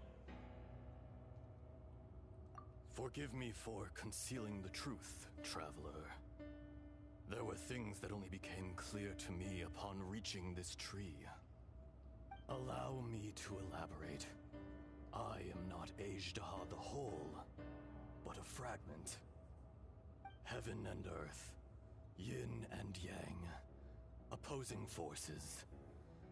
You can consider the existence of me and the Ajdaha you see there to be a reflection of such polarities. We are a schism of the will of Ajdaha. So there are two Ashdahas? No, it can't be. That's impossible. When the seal loosened, your power manifested in this world as a child. With this new identity, you were able to vent about the forces that suppressed you. But would anyone listen? Would they even care? That's when it occurred to you. The loosening of the seal constituted an opportunity to strike back. Kidnapping the miners was all in aid of digging to the entrance to the seal itself. Your plan was to launch an attack on both ends, from outside and within, thereby fully destroying the seal. The audacity! Are you insane? If you truly are a part of me, how is it you find yourself standing on the side of the betrayer? I was another power awakened with the loosening of the seal. Too weak to reincarnate, but strong enough to possess a human body. I was barely conscious. I couldn't remember who I was. Only the past would elicit a reaction from me. But my aim was clear. Find Morax, and aid him in stopping you. I had sensed that something was amiss when you mentioned Dragonfall. Had your power been but a little stronger, I would have recognized you. Don't blame yourself. I have changed beyond all recognition. Only when I touched the stone tablet did I truly remember. It's been so long. A secret beyond all comprehension of youthful humanity and ancient dragonkind. Morax, do you want to tell the tale? There would be no harm in it. The decision is yours. You haven't changed. Then allow me. Ajdaha was once a friend and ally of the Geo-Archon Morax, with a lifespan far exceeding that of mankind. However, that which is derived of the Earth is no more or less than the Earth itself. The memories of rocks do not last long. Those memories that survive are rooted in powerful emotion.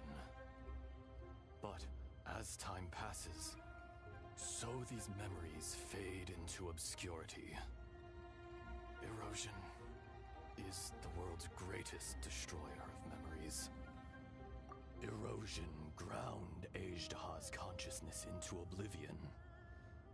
Slowly, he forgot the face of his old friend, and his memories of defending Liyue Harbor disintegrated. Ajdaha, now incomplete, became irascible, aggressive. What would you expect? It was humanity that attacked the ley lines that sustained me. This much is true, which is why you attacked the chasm, why you waged war against Morax. In the beginning, in order to open up new territory and increase production, the citizens of Liyue came to the mountains to mine. Overexploitation caused the ley lines to quake, which brought untold suffering to us. Erosion made us even more savage. No matter how we struggled, we lost the ability to coexist with humanity. We lost all reason. Morax shared with us some of his power, to prevent further erosion. But it was futile. Everything returns to dust. It is the natural order, an unstoppable force. And so, we became you. And from your will, I emerged. I am your final contract. Witness the promise between Ajdaha and Morax. You can hate me, but you cannot deny me. No! No!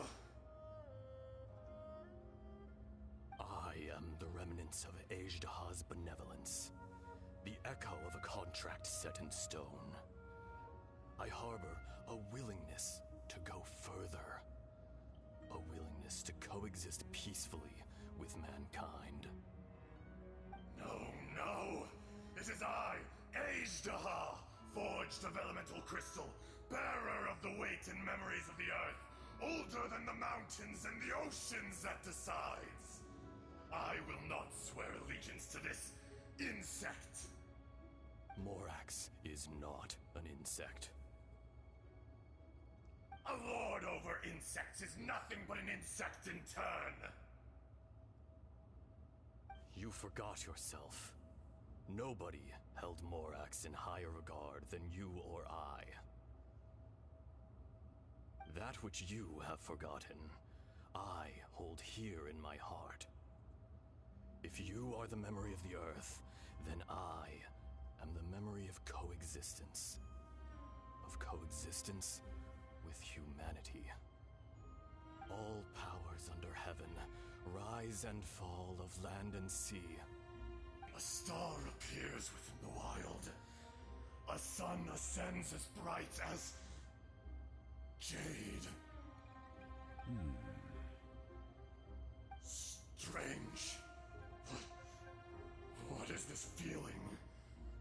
And all this?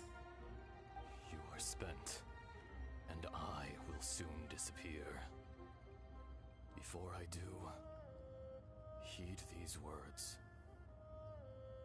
In the wilderness, snow falls on a spring day. In an instant, it will melt. Even where it is fleeting and leaves no trace. Even where it will never fall again. No! That isn't true! I don't accept this as fate! Perhaps it isn't, but it remains an inevitable misfortune.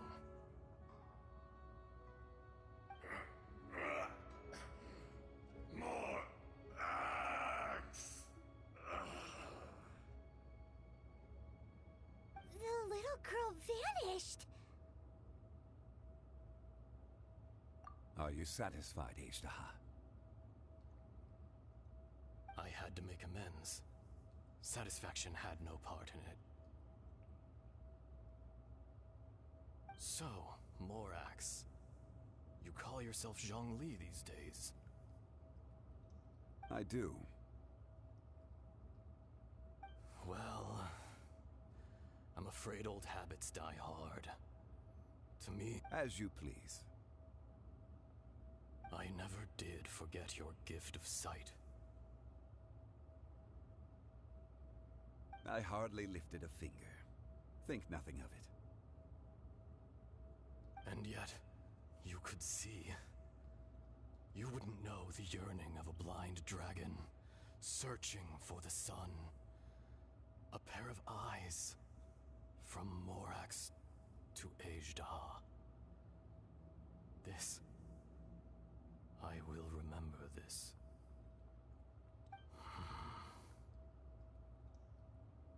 Your power is nearly spent. Ah, perceptive as always, my friend.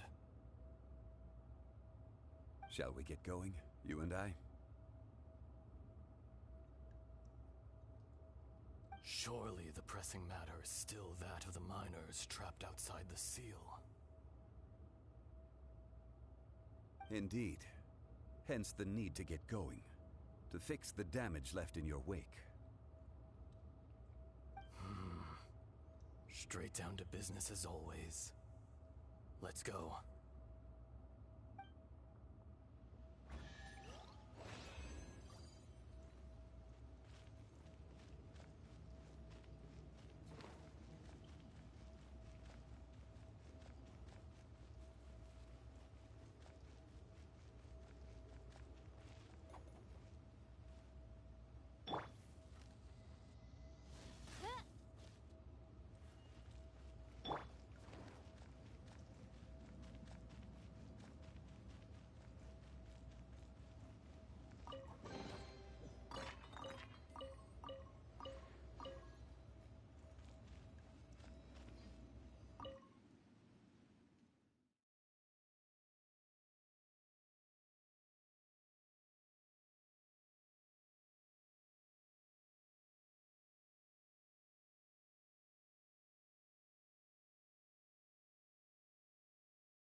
Huh?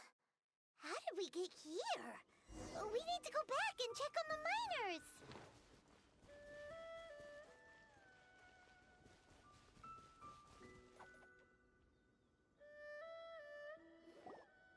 So there you are.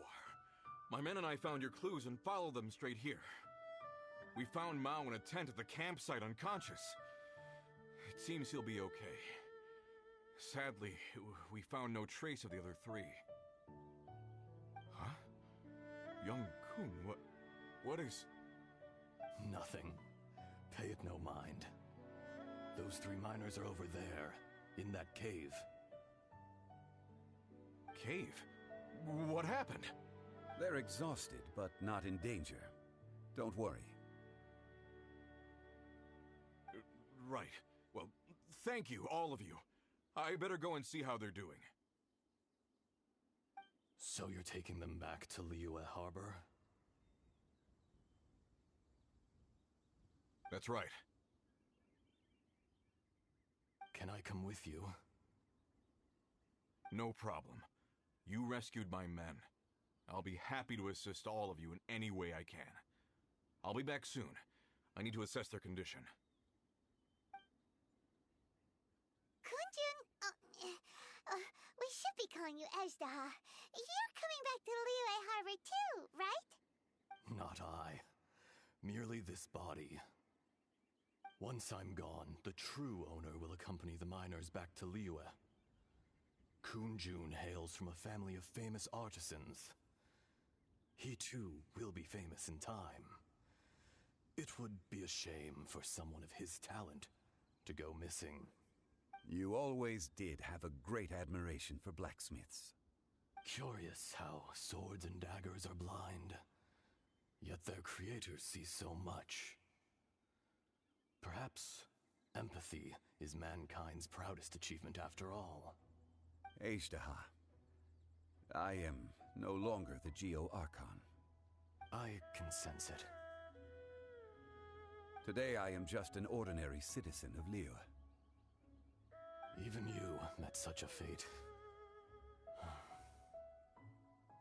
Let's get the difficult part out of the way. I cannot guarantee that I won't be awoken a second time. No matter. If that day comes to pass, Liyue must prepare itself to face you. And how will Liyue fare without Rex Lapis? Even without a god above, this remains a nation of men. I was once their god.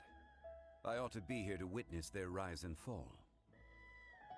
All life is shaped and then ground away by the endless flow of time. You were always the strongest among us. Yet, it would seem that even you have been eroded. That's unimportant. Fate is ordained by heaven.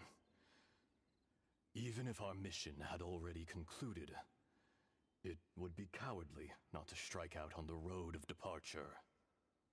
You may live forever, doomed to a lonely existence. Yet, even this is temporary.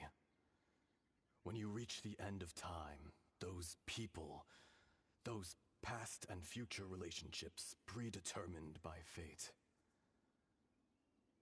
be waiting for you. I do not pretend to match your rhetoric when it comes to the subject of a life long lived. I fear that the life of an elemental being is longer than any in this world. Were it not so, you would have killed me long ago, and would not be having to face me again now. You've brought a smile to my face. When all is said and done, a reunion between old friends is an auspicious occasion. That day in the chasm, did you hesitate? A heart of stone is a heart nonetheless.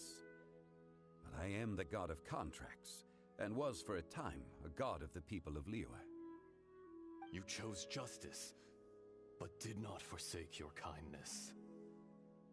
You came to me not as an assassin, and so I was willingly sealed away. The movements of the Earth Dragon can tremble the earth and shake the heavens.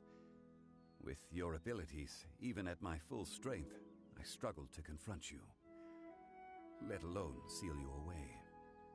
Hence my inception. Do not forget that I was there with Liyue's founder. The face may have changed, but the content of the contract remains intact. Old friend, god of contracts, I hereby honor our agreement. Thank you, Ashtaha. My life is nigh on eternal. I will go on with the infinite flow of time. And you, Morax, you too will live for many a day to come. You're leaving?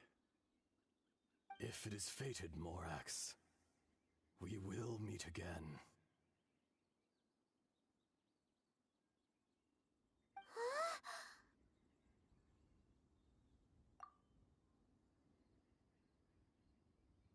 Yes. Don't be alarmed. He's only asleep. Wow. That was so weird. It was like he suddenly became another person. In fact, we have yet to meet the real Kunjun.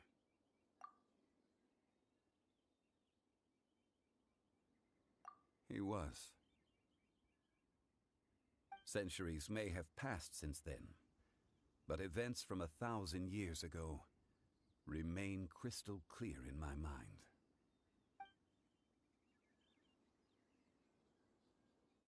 In our last tale, Rex Lapis was walking alone in the mountains. He heard a remote voice, unlike any other, coming from a crack in the earth.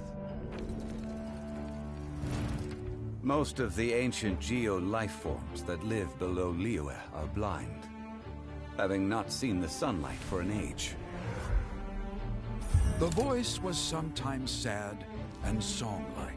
Other times it was loud and thunderous.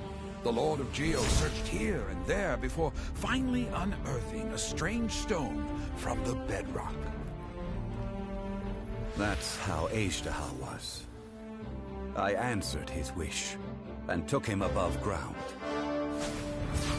The Lord of Geo took pity on the rock spirit and carved it into a magnificent work of craftsmanship, a vivid representation of a dragon.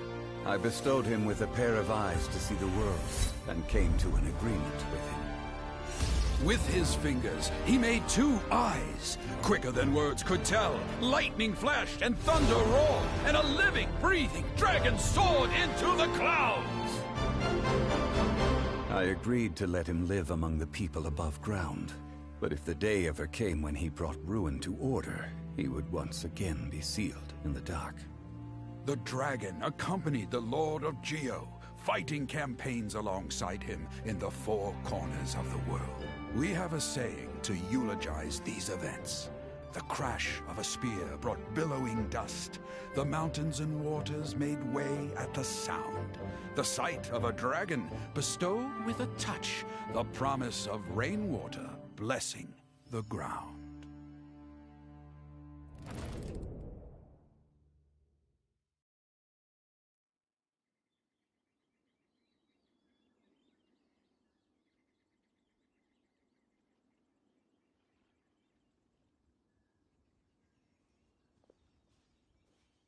1,000 years ago, Ajdaha attacked the chasm.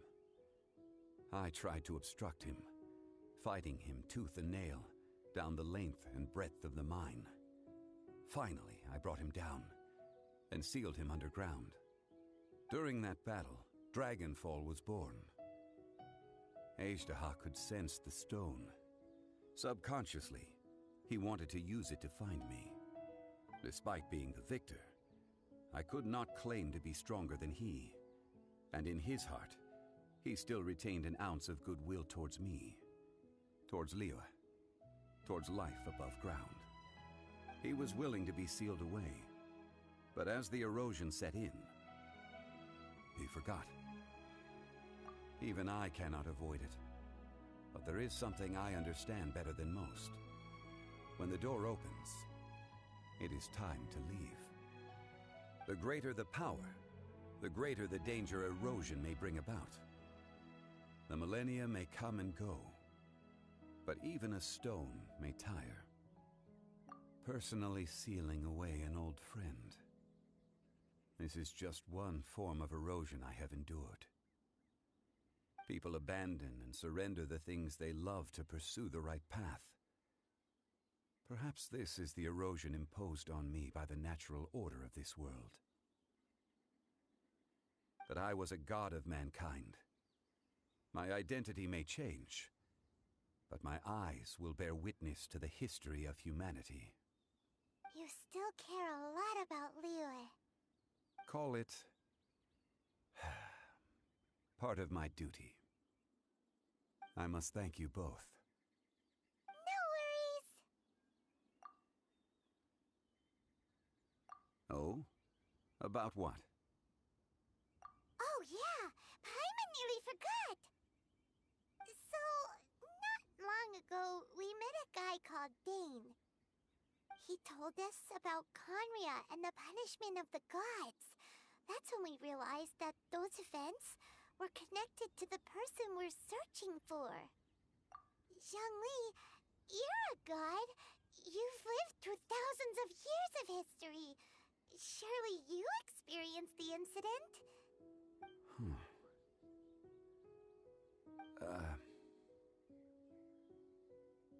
I cannot say. Why? You can't even give us a thread of information? This is so important to us. I understand, but I must apologize. This is my contract. You mean another past grievance? Like the incident with Ajdaha? Too painful to talk about? It was signed before it all began. I have always honored the contract, and kept my silence. How can you be like that? You two are friends to me. I can assure it brings me no pleasure to disappoint you. But as the god of contracts, I cannot go back on my word. Would you be ready to find out? It appears your understanding of this world continues to grow. There are many events of ages past, many secrets that lie hidden. They have been eroded by time, forgotten by the people, abandoned. But you are capable of finding them and bringing them into the light.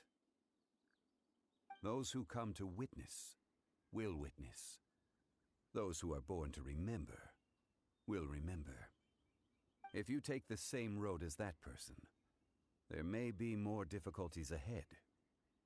But as long as you firmly believe that you are on the right path, everything has meaning.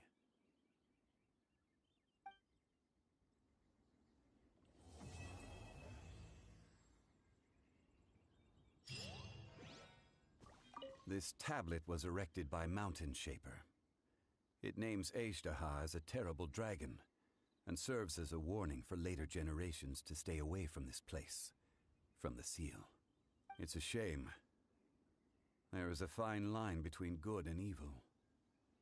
If the good and evil within him could be summarized in a single sentence... Well, never mind.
situation here seems trickier than I thought.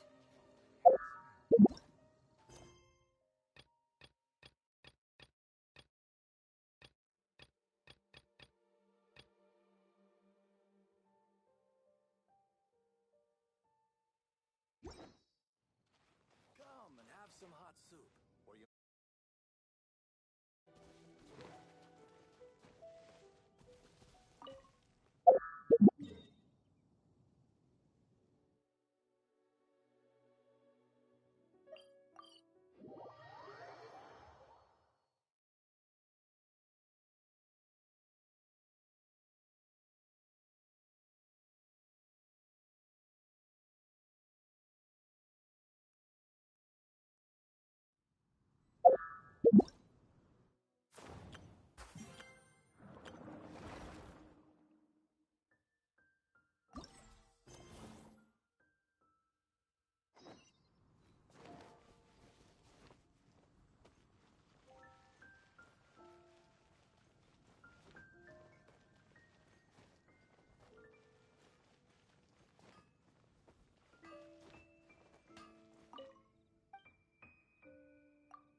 No wonder you're a master.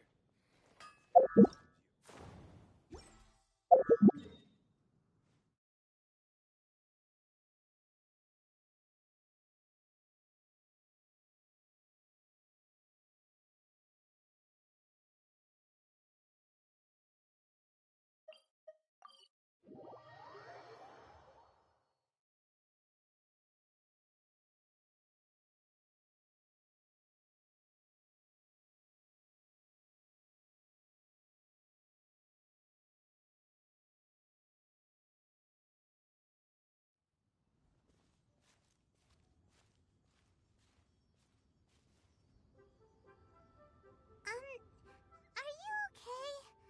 Paimon never imagined your sister would have sided with the Abyss. Well, keep your chin up. Paimon believes in both of you. And when the going gets tough, the tough get going. Right? She said we needed to reach the end of our journey. Paimon bets she still has lots more to tell us. And we won't find out what this journey is or where it will end unless we keep going. Aw, don't mention it, partner. Travel buddies are supposed to look out for one another. Although, where should we go next? If we want to continue with the journey... Oh, you mean the god that took your sister away in the first place?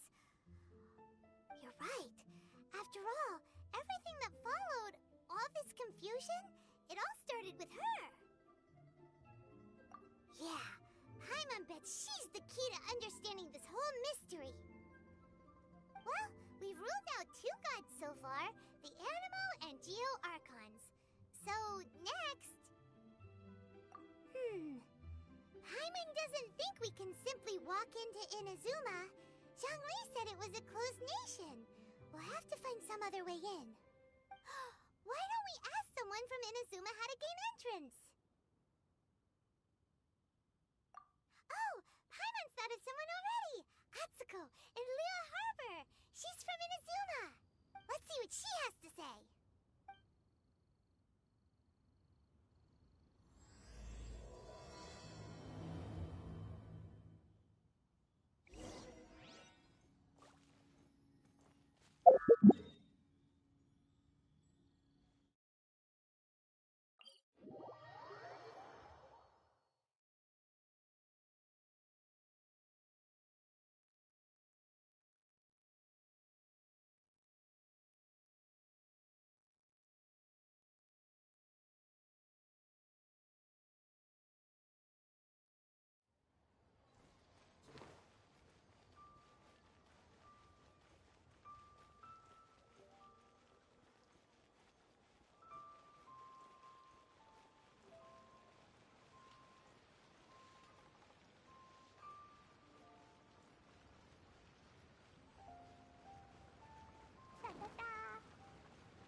hello. Oh, I mean good fortune, right? I'm still learning to talk like a local. Is there anything I can help you with? We wanted to ask, how do we get into Inazuma? Oh, so that's why you're here. Well, there is a way. Great! We came to the right person! But the chance of success is incredibly small. Huh. Incredibly small? Then how did you get out of Inazuma in the first place? It was in leaving Inazuma that I found out just how dangerous this method truly was. All I had to rely on was a little wooden raft that I'd put together myself. There was a storm raging ahead of me, and my pursuers were close on my tail. After I'd escaped their clutches, I floated on the open ocean for I don't know how many days. My rations and fresh water supply soon ran out, and I remember getting to the point where I was sure I'd reached the end. Then, I blacked out. But, to my surprise, my journey didn't end there. Or to put it another way, a new beginning found me. Ah, that's right. I escaped by the skin of my teeth. The fact that I'm even alive to tell the tale must be a sign that the gods were watching over me. What a horrible journey! And you set off knowing how dangerous it was? Why? Well, because everything is just too restrictive over there. The atmosphere is so stifling. The Kanjo Commission subjects everyone leaving or entering the nation to a protracted approval process, and I felt like I didn't belong there. Kanjo Commission? What's that? Along with the other two commissions, they oversee everything in Inazuma. We usually collectively refer to them as the Tri-Commission. I suppose they're equivalent to the 8 trades under the Liyue Chising. One of the obligations of the Kanjo Commission is to conduct rigorous identity checks on all individuals leaving or entering Inazuma. All non-nationals are processed centrally on Rito upon arrival. Meanwhile, the Tenryo Commission is responsible for implementing the recently promulgated Vision Hunt Decree. They act like the executive arm of the Raiden Shogun's rule. Loyal, yet unfeeling. It doesn't feel good to speak ill of my home like this, but after spending so long under that oppressive atmosphere, I begin to lose all hope for the future. What I mean to say is, unless you have an extremely compelling reason to go to Inazuma, you should abandon your plans of trying to get there. You should know that the sea around Inazuma is engulfed in a perpetual tempest of wind and rain. Supposing you survived that, you would still need to get past the samurai guards that enforce the Sakoku Decree, the closed nation policy of Inazuma. And even if you did manage to find a way, you'd still have to produce the necessary documentation at the Rito Center for processing Outlanders. Otherwise, you'd be kicked out immediately. Seems like they really don't want anyone setting foot in Inazuma, huh?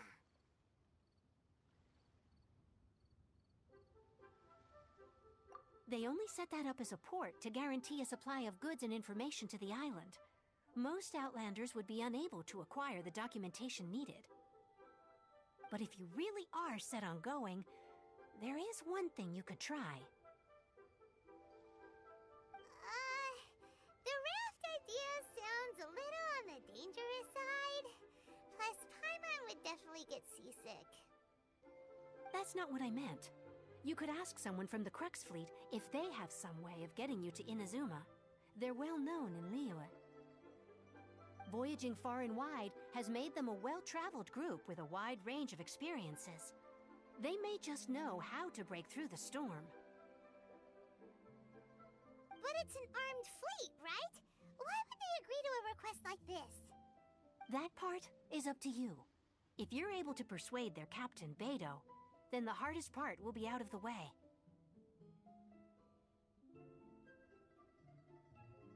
The Alcor is the flagship of the Crux fleet. I heard that it's currently anchored by Guyunstone Forest on a supply run. This might be your best chance. Then there's no time to lose. Let's go find Captain Beetle.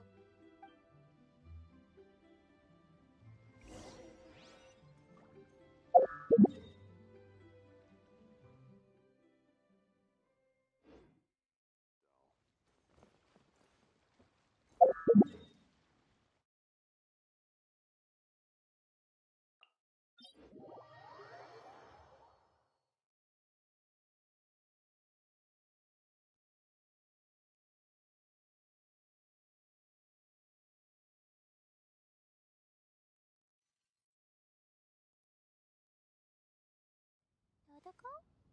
Dodoko, where are you?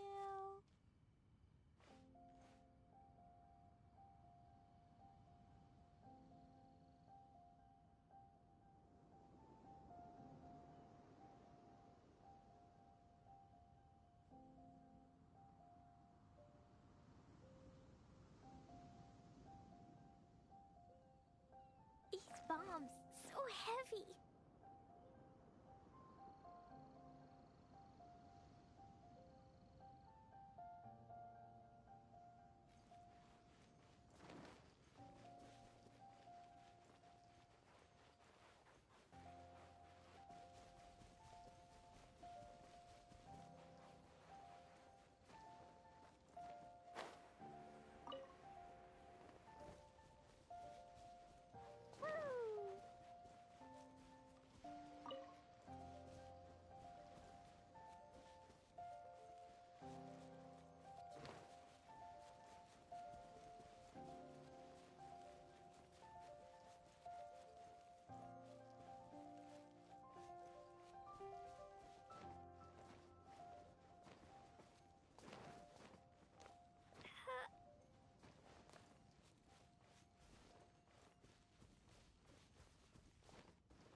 Who have we got here?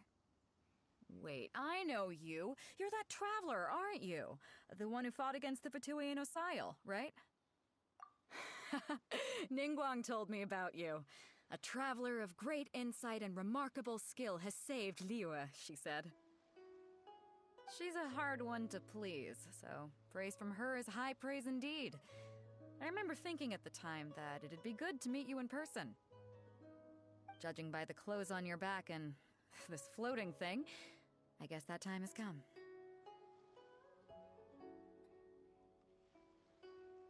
Hey!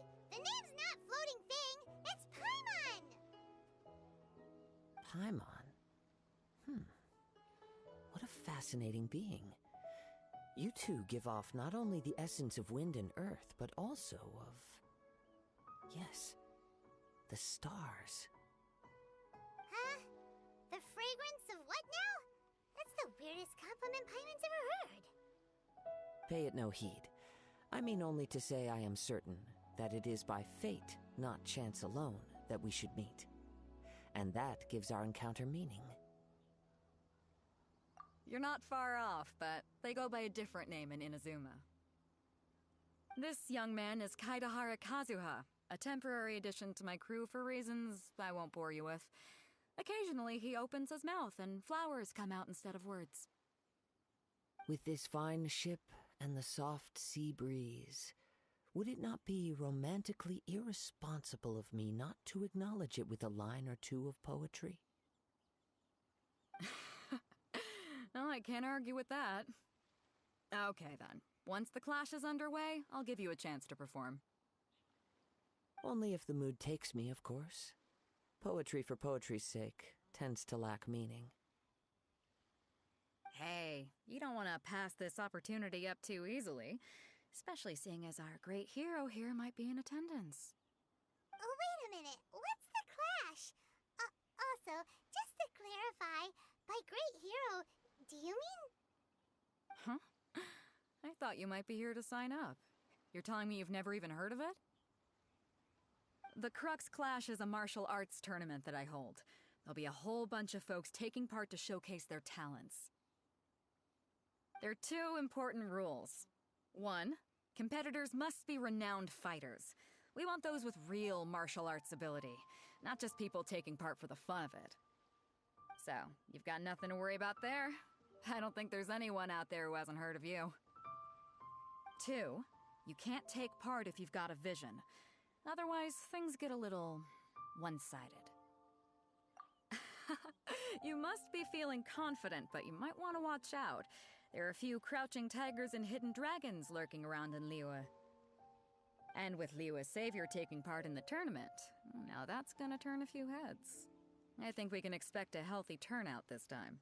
But we didn't come here to take part in a martial arts tournament. Well, before you dismiss the idea completely, you might be interested to hear that the prize this time round is particularly sought after. Get this. It's a masterless vision.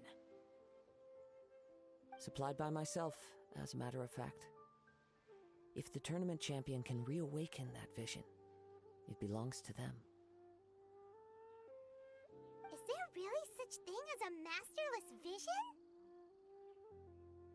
When a vision bearer dies, the light in their vision will fade away.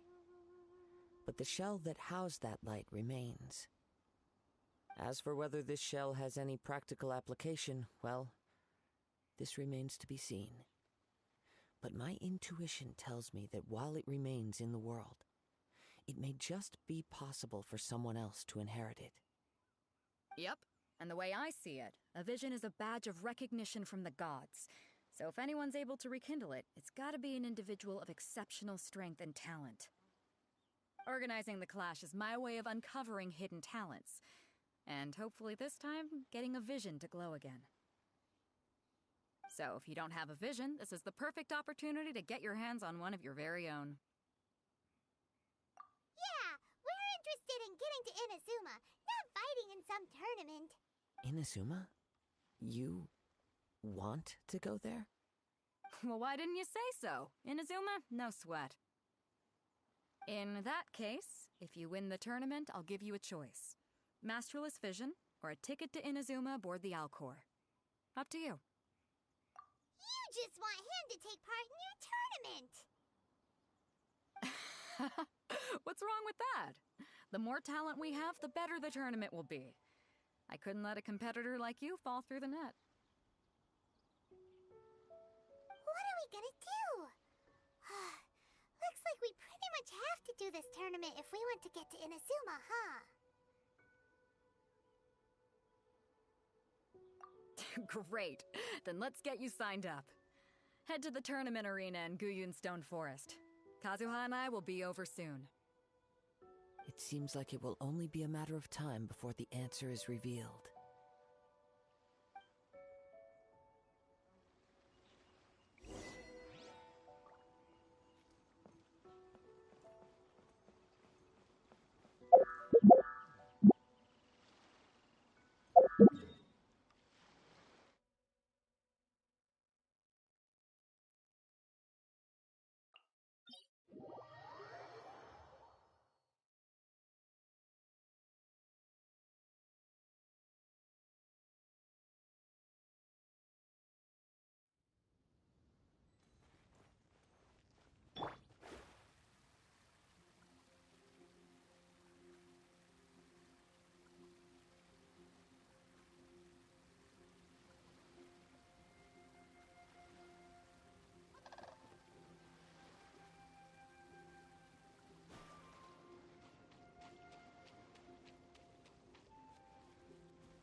competitors are.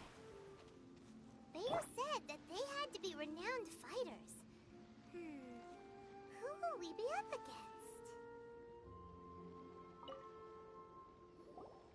Hello! Are you here to compete in the Crux Clash? You bet I am. Have you put your names down yet? Well, I'd have a look at the entrance criteria if I were you. Then allow just anyone to take part. The Clash is a comprehensive test of fighting ability. Anyone who turns up for show over skill is gonna get their butt handed to them. Nobody wants to see that, right? Yeah, we heard a rule about that. So, Paimon's wondering, are you a renowned fighter? Me? Only a former runner-up in the Chihu Rock Freestyle Combat Summit. Oh yeah. Also, that doesn't sound like the most official tournament out there. What? You... Nonsense. Have you been living under a rock? It's been going on for years. There were plenty of competitors when I took part. Not to mention, I've helped the Millilith catch treasure hoarders before. There were 2 of them trying to escape. I soon sorted them out. They tried to sneak past me under the cover of darkness. They didn't know what hit them. I planted a left hook on the skinnier one's face and sent him flying. Then, the big guy pulled out a knife. I stood my ground, of course. A roundhouse kick sent the blade hurtling into a beam above us. I told you. Unarmed, outnumbered 2 to 1, but I still got the upper hand. I'm not saying I came out completely unscathed, of course. But the fact remains that I did manage to subdue the both of them, and hand them over to the Millilith.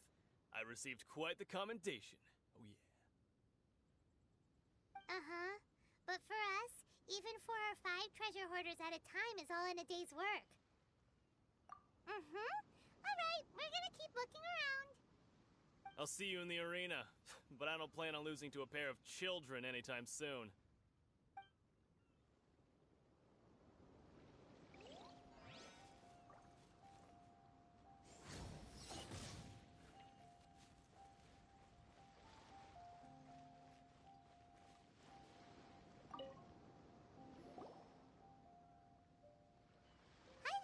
Are you here for the Crux Clash too?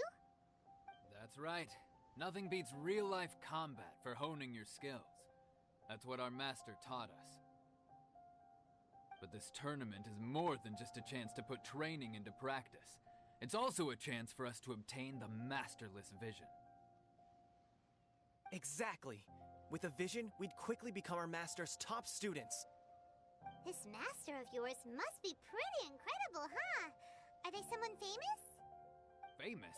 He's the founder of the Lingshan clan, and his skills are unparalleled. Liang and I are both proud disciples of his. You probably wouldn't have heard of it. It was founded quite recently. The clan is nowhere near as famous as the master himself anyway. He's got to be a grand master or something. He's created many different styles of kung fu, and countless other clans have borrowed extensively from him. To the Lingshan clan, he teaches a special technique known as force dispersal. Force dispersal? It's a type of breathing exercise where you can train yourself to harness the energy around you and neutralize attacks without moving an inch.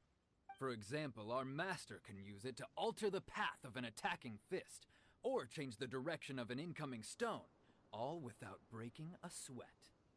One time, he sent a challenger flying into the air without lifting a finger. It sure is, but it's extremely difficult to cultivate this ability. We've been training for ages and we're still getting to grips with the very basics. There's no way we could use it proficiently yet. We're clearly not that naturally gifted, or we would have at least gotten the gist by now. If we don't start making progress soon, we'll probably run out of money to pay the tuition fees and still have nothing to show for all our training. There's a tuition fee? Of course! This is a Grand Master we're talking about here. He doesn't have time to waste.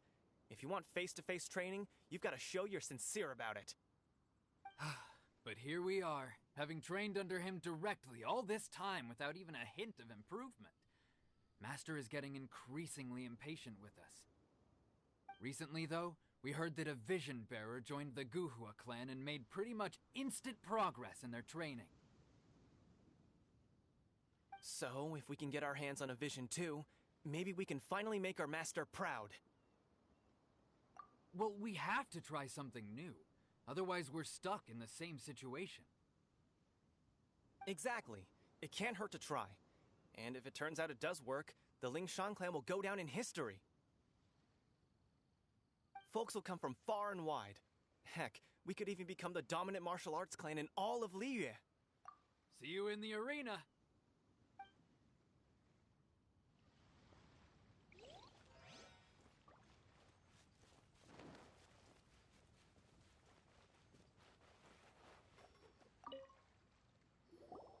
Hey, youngster. Are you here for the Crux Clash, too? If so, seems I found myself another new adversary. So you're also here for the tournament? You better believe it. I wouldn't be here if I didn't think I could walk away as a champion. For me, obtaining a vision is the final and most important piece in the puzzle that is my life. No. It's not about what I want to do. This is about who I want to be. I am looking to become a perfect person. I know how that sounds, but let me explain. I've lived a successful life so far, without any setbacks.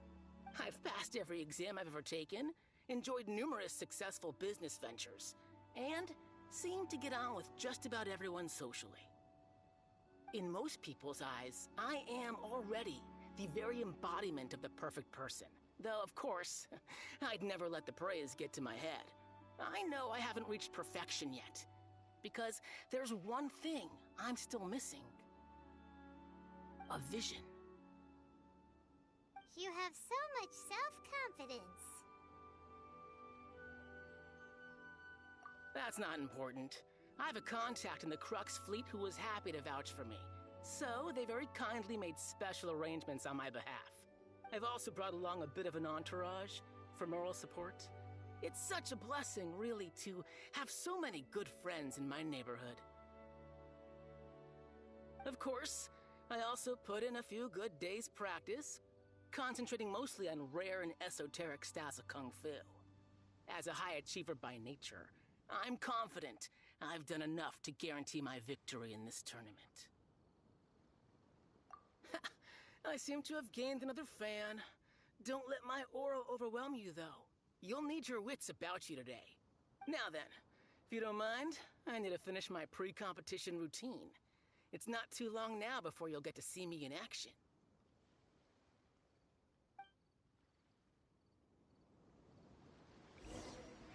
So, to recap, we're up against an inflated ego, some gullible guys paying way too much for their kung fu classes, and another guy who's just really average.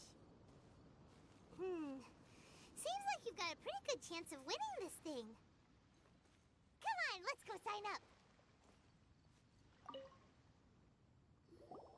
Jinxa Village Arm Wrestling Champion, huh?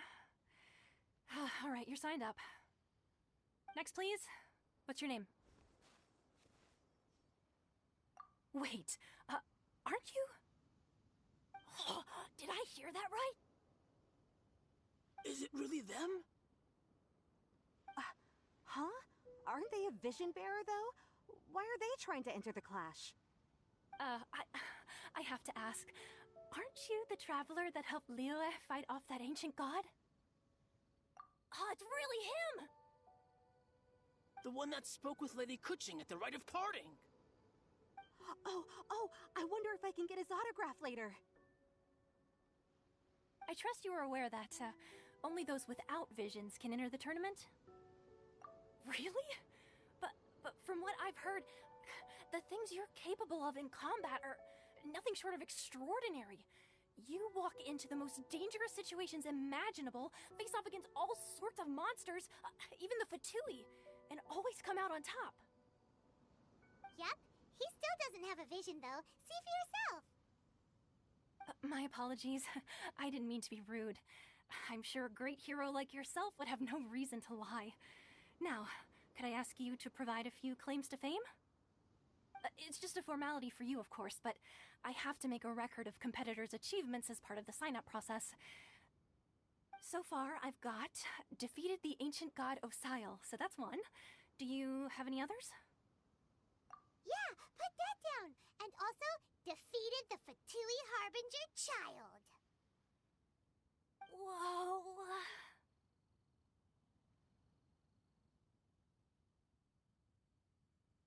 Might as well declare him the champion already. I wonder if it's too late to withdraw.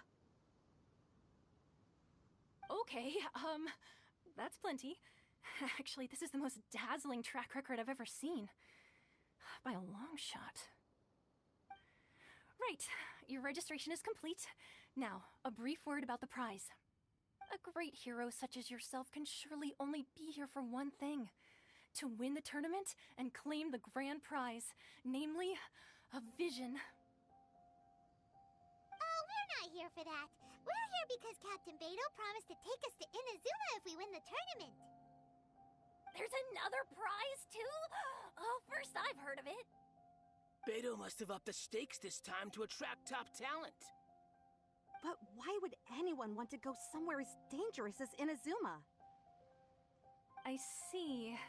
So, I take it you discussed your terms with Beto in advance, then?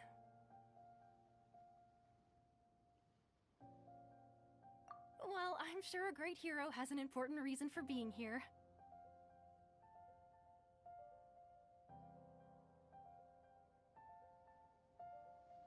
Anyway, the qualifying rounds are about to begin. I'll leave you to your preparation. Hey, so Paimon's thinking about that whole no vision bearers rule in this tournament. Even though you don't have a vision, most people in Teyvat think that you can't manipulate the elements without one. So Paimon thinks you probably shouldn't use your elemental abilities during the tournament.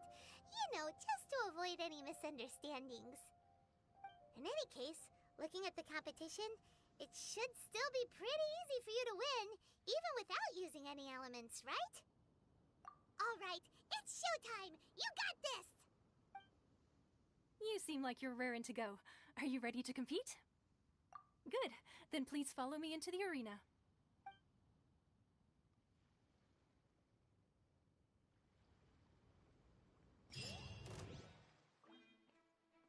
Our next competitor is seen by many as the favorite to win this tournament. His first bout begins now! You? You're the hero they're talking about? Ugh, how am I supposed to win now?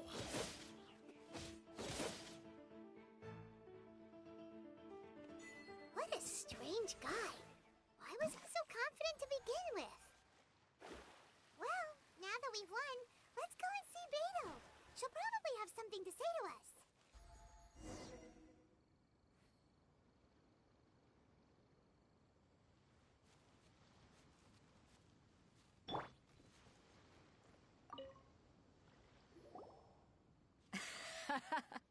I knew I wouldn't regret introducing you as the favorite.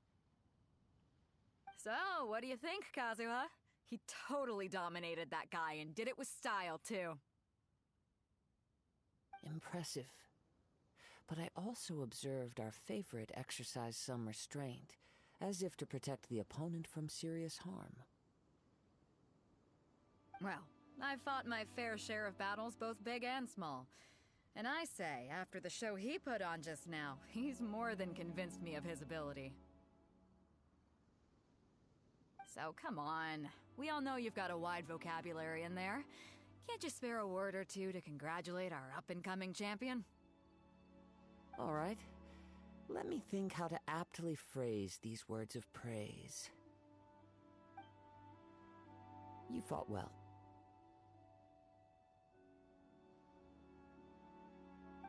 All right then. I was thinking your inner poet might want to join in the fun, but I guess I shouldn't put you on the spot like that. You know, a lot of competitors came to me saying how surprised they were that Liyue's hero was entering the tournament. And since you signed up, we've had many others do the same, with more than a few top-tier fighters among them. I'm sure lots of them are here to find out how they stack up against you. Well, since everyone sees you as the one to beat, I figure I should start treating you that way too. For one thing, we don't want you wasting all your energy in the early rounds fighting people who are well below your level, Not to mention, you must be itching to fight someone in your league too, right?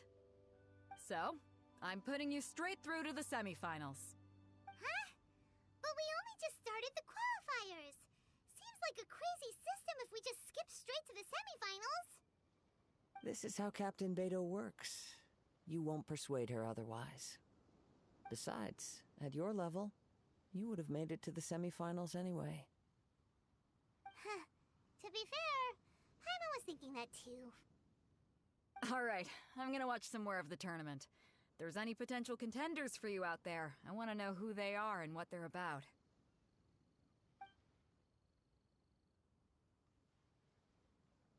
We're finally here, folks. The Rails show is about to begin. The captain seems to have high hopes for this tournament. I have not seen her so excited in quite some time. Your opponent has fought many rounds to get to the semifinals. This makes him a seasoned warrior. You may well be stronger than him, but this should not give you cause to lower your guard. Very well. Show me that you are ready to push through the storm that lies ahead. Alright, that's enough chit-chat for now. The audience is waiting. Go find the crew member that signed you up. She'll take you into the arena.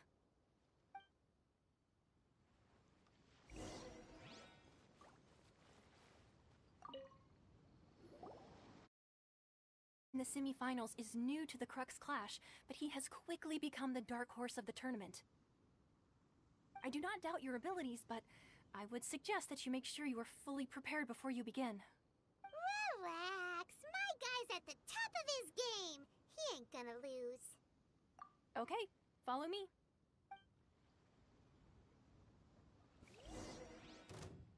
At last, the moment we've all been waiting for. The semifinals have begun. Who's it gonna be this time? The hero or the dark horse? I don't care about the prize. You're a strong opponent. That's what I'm here for.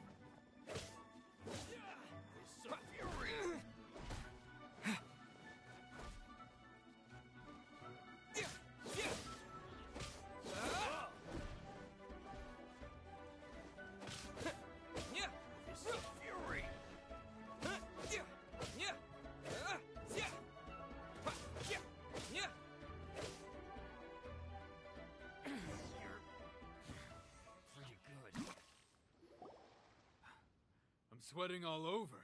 It's a good feeling. Congratulations. I was beaten by the best. I need to train harder. Right! For a moment there, Paimon was a little worried. If you had a vision, you'd definitely be one of the strongest around. I wanted a vision once, when I was a kid. People said that if you're strong enough, you'll have your chance to get one. But mine never came.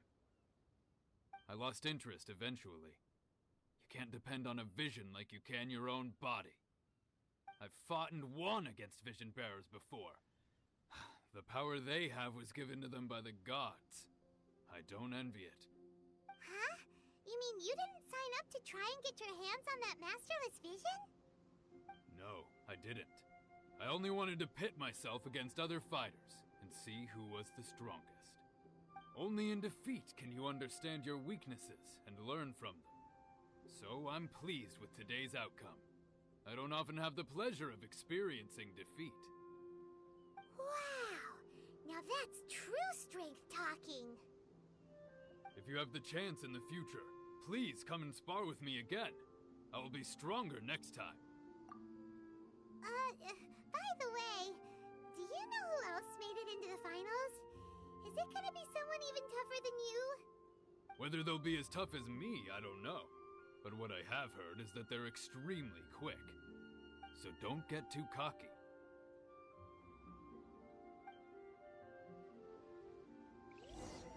There he goes.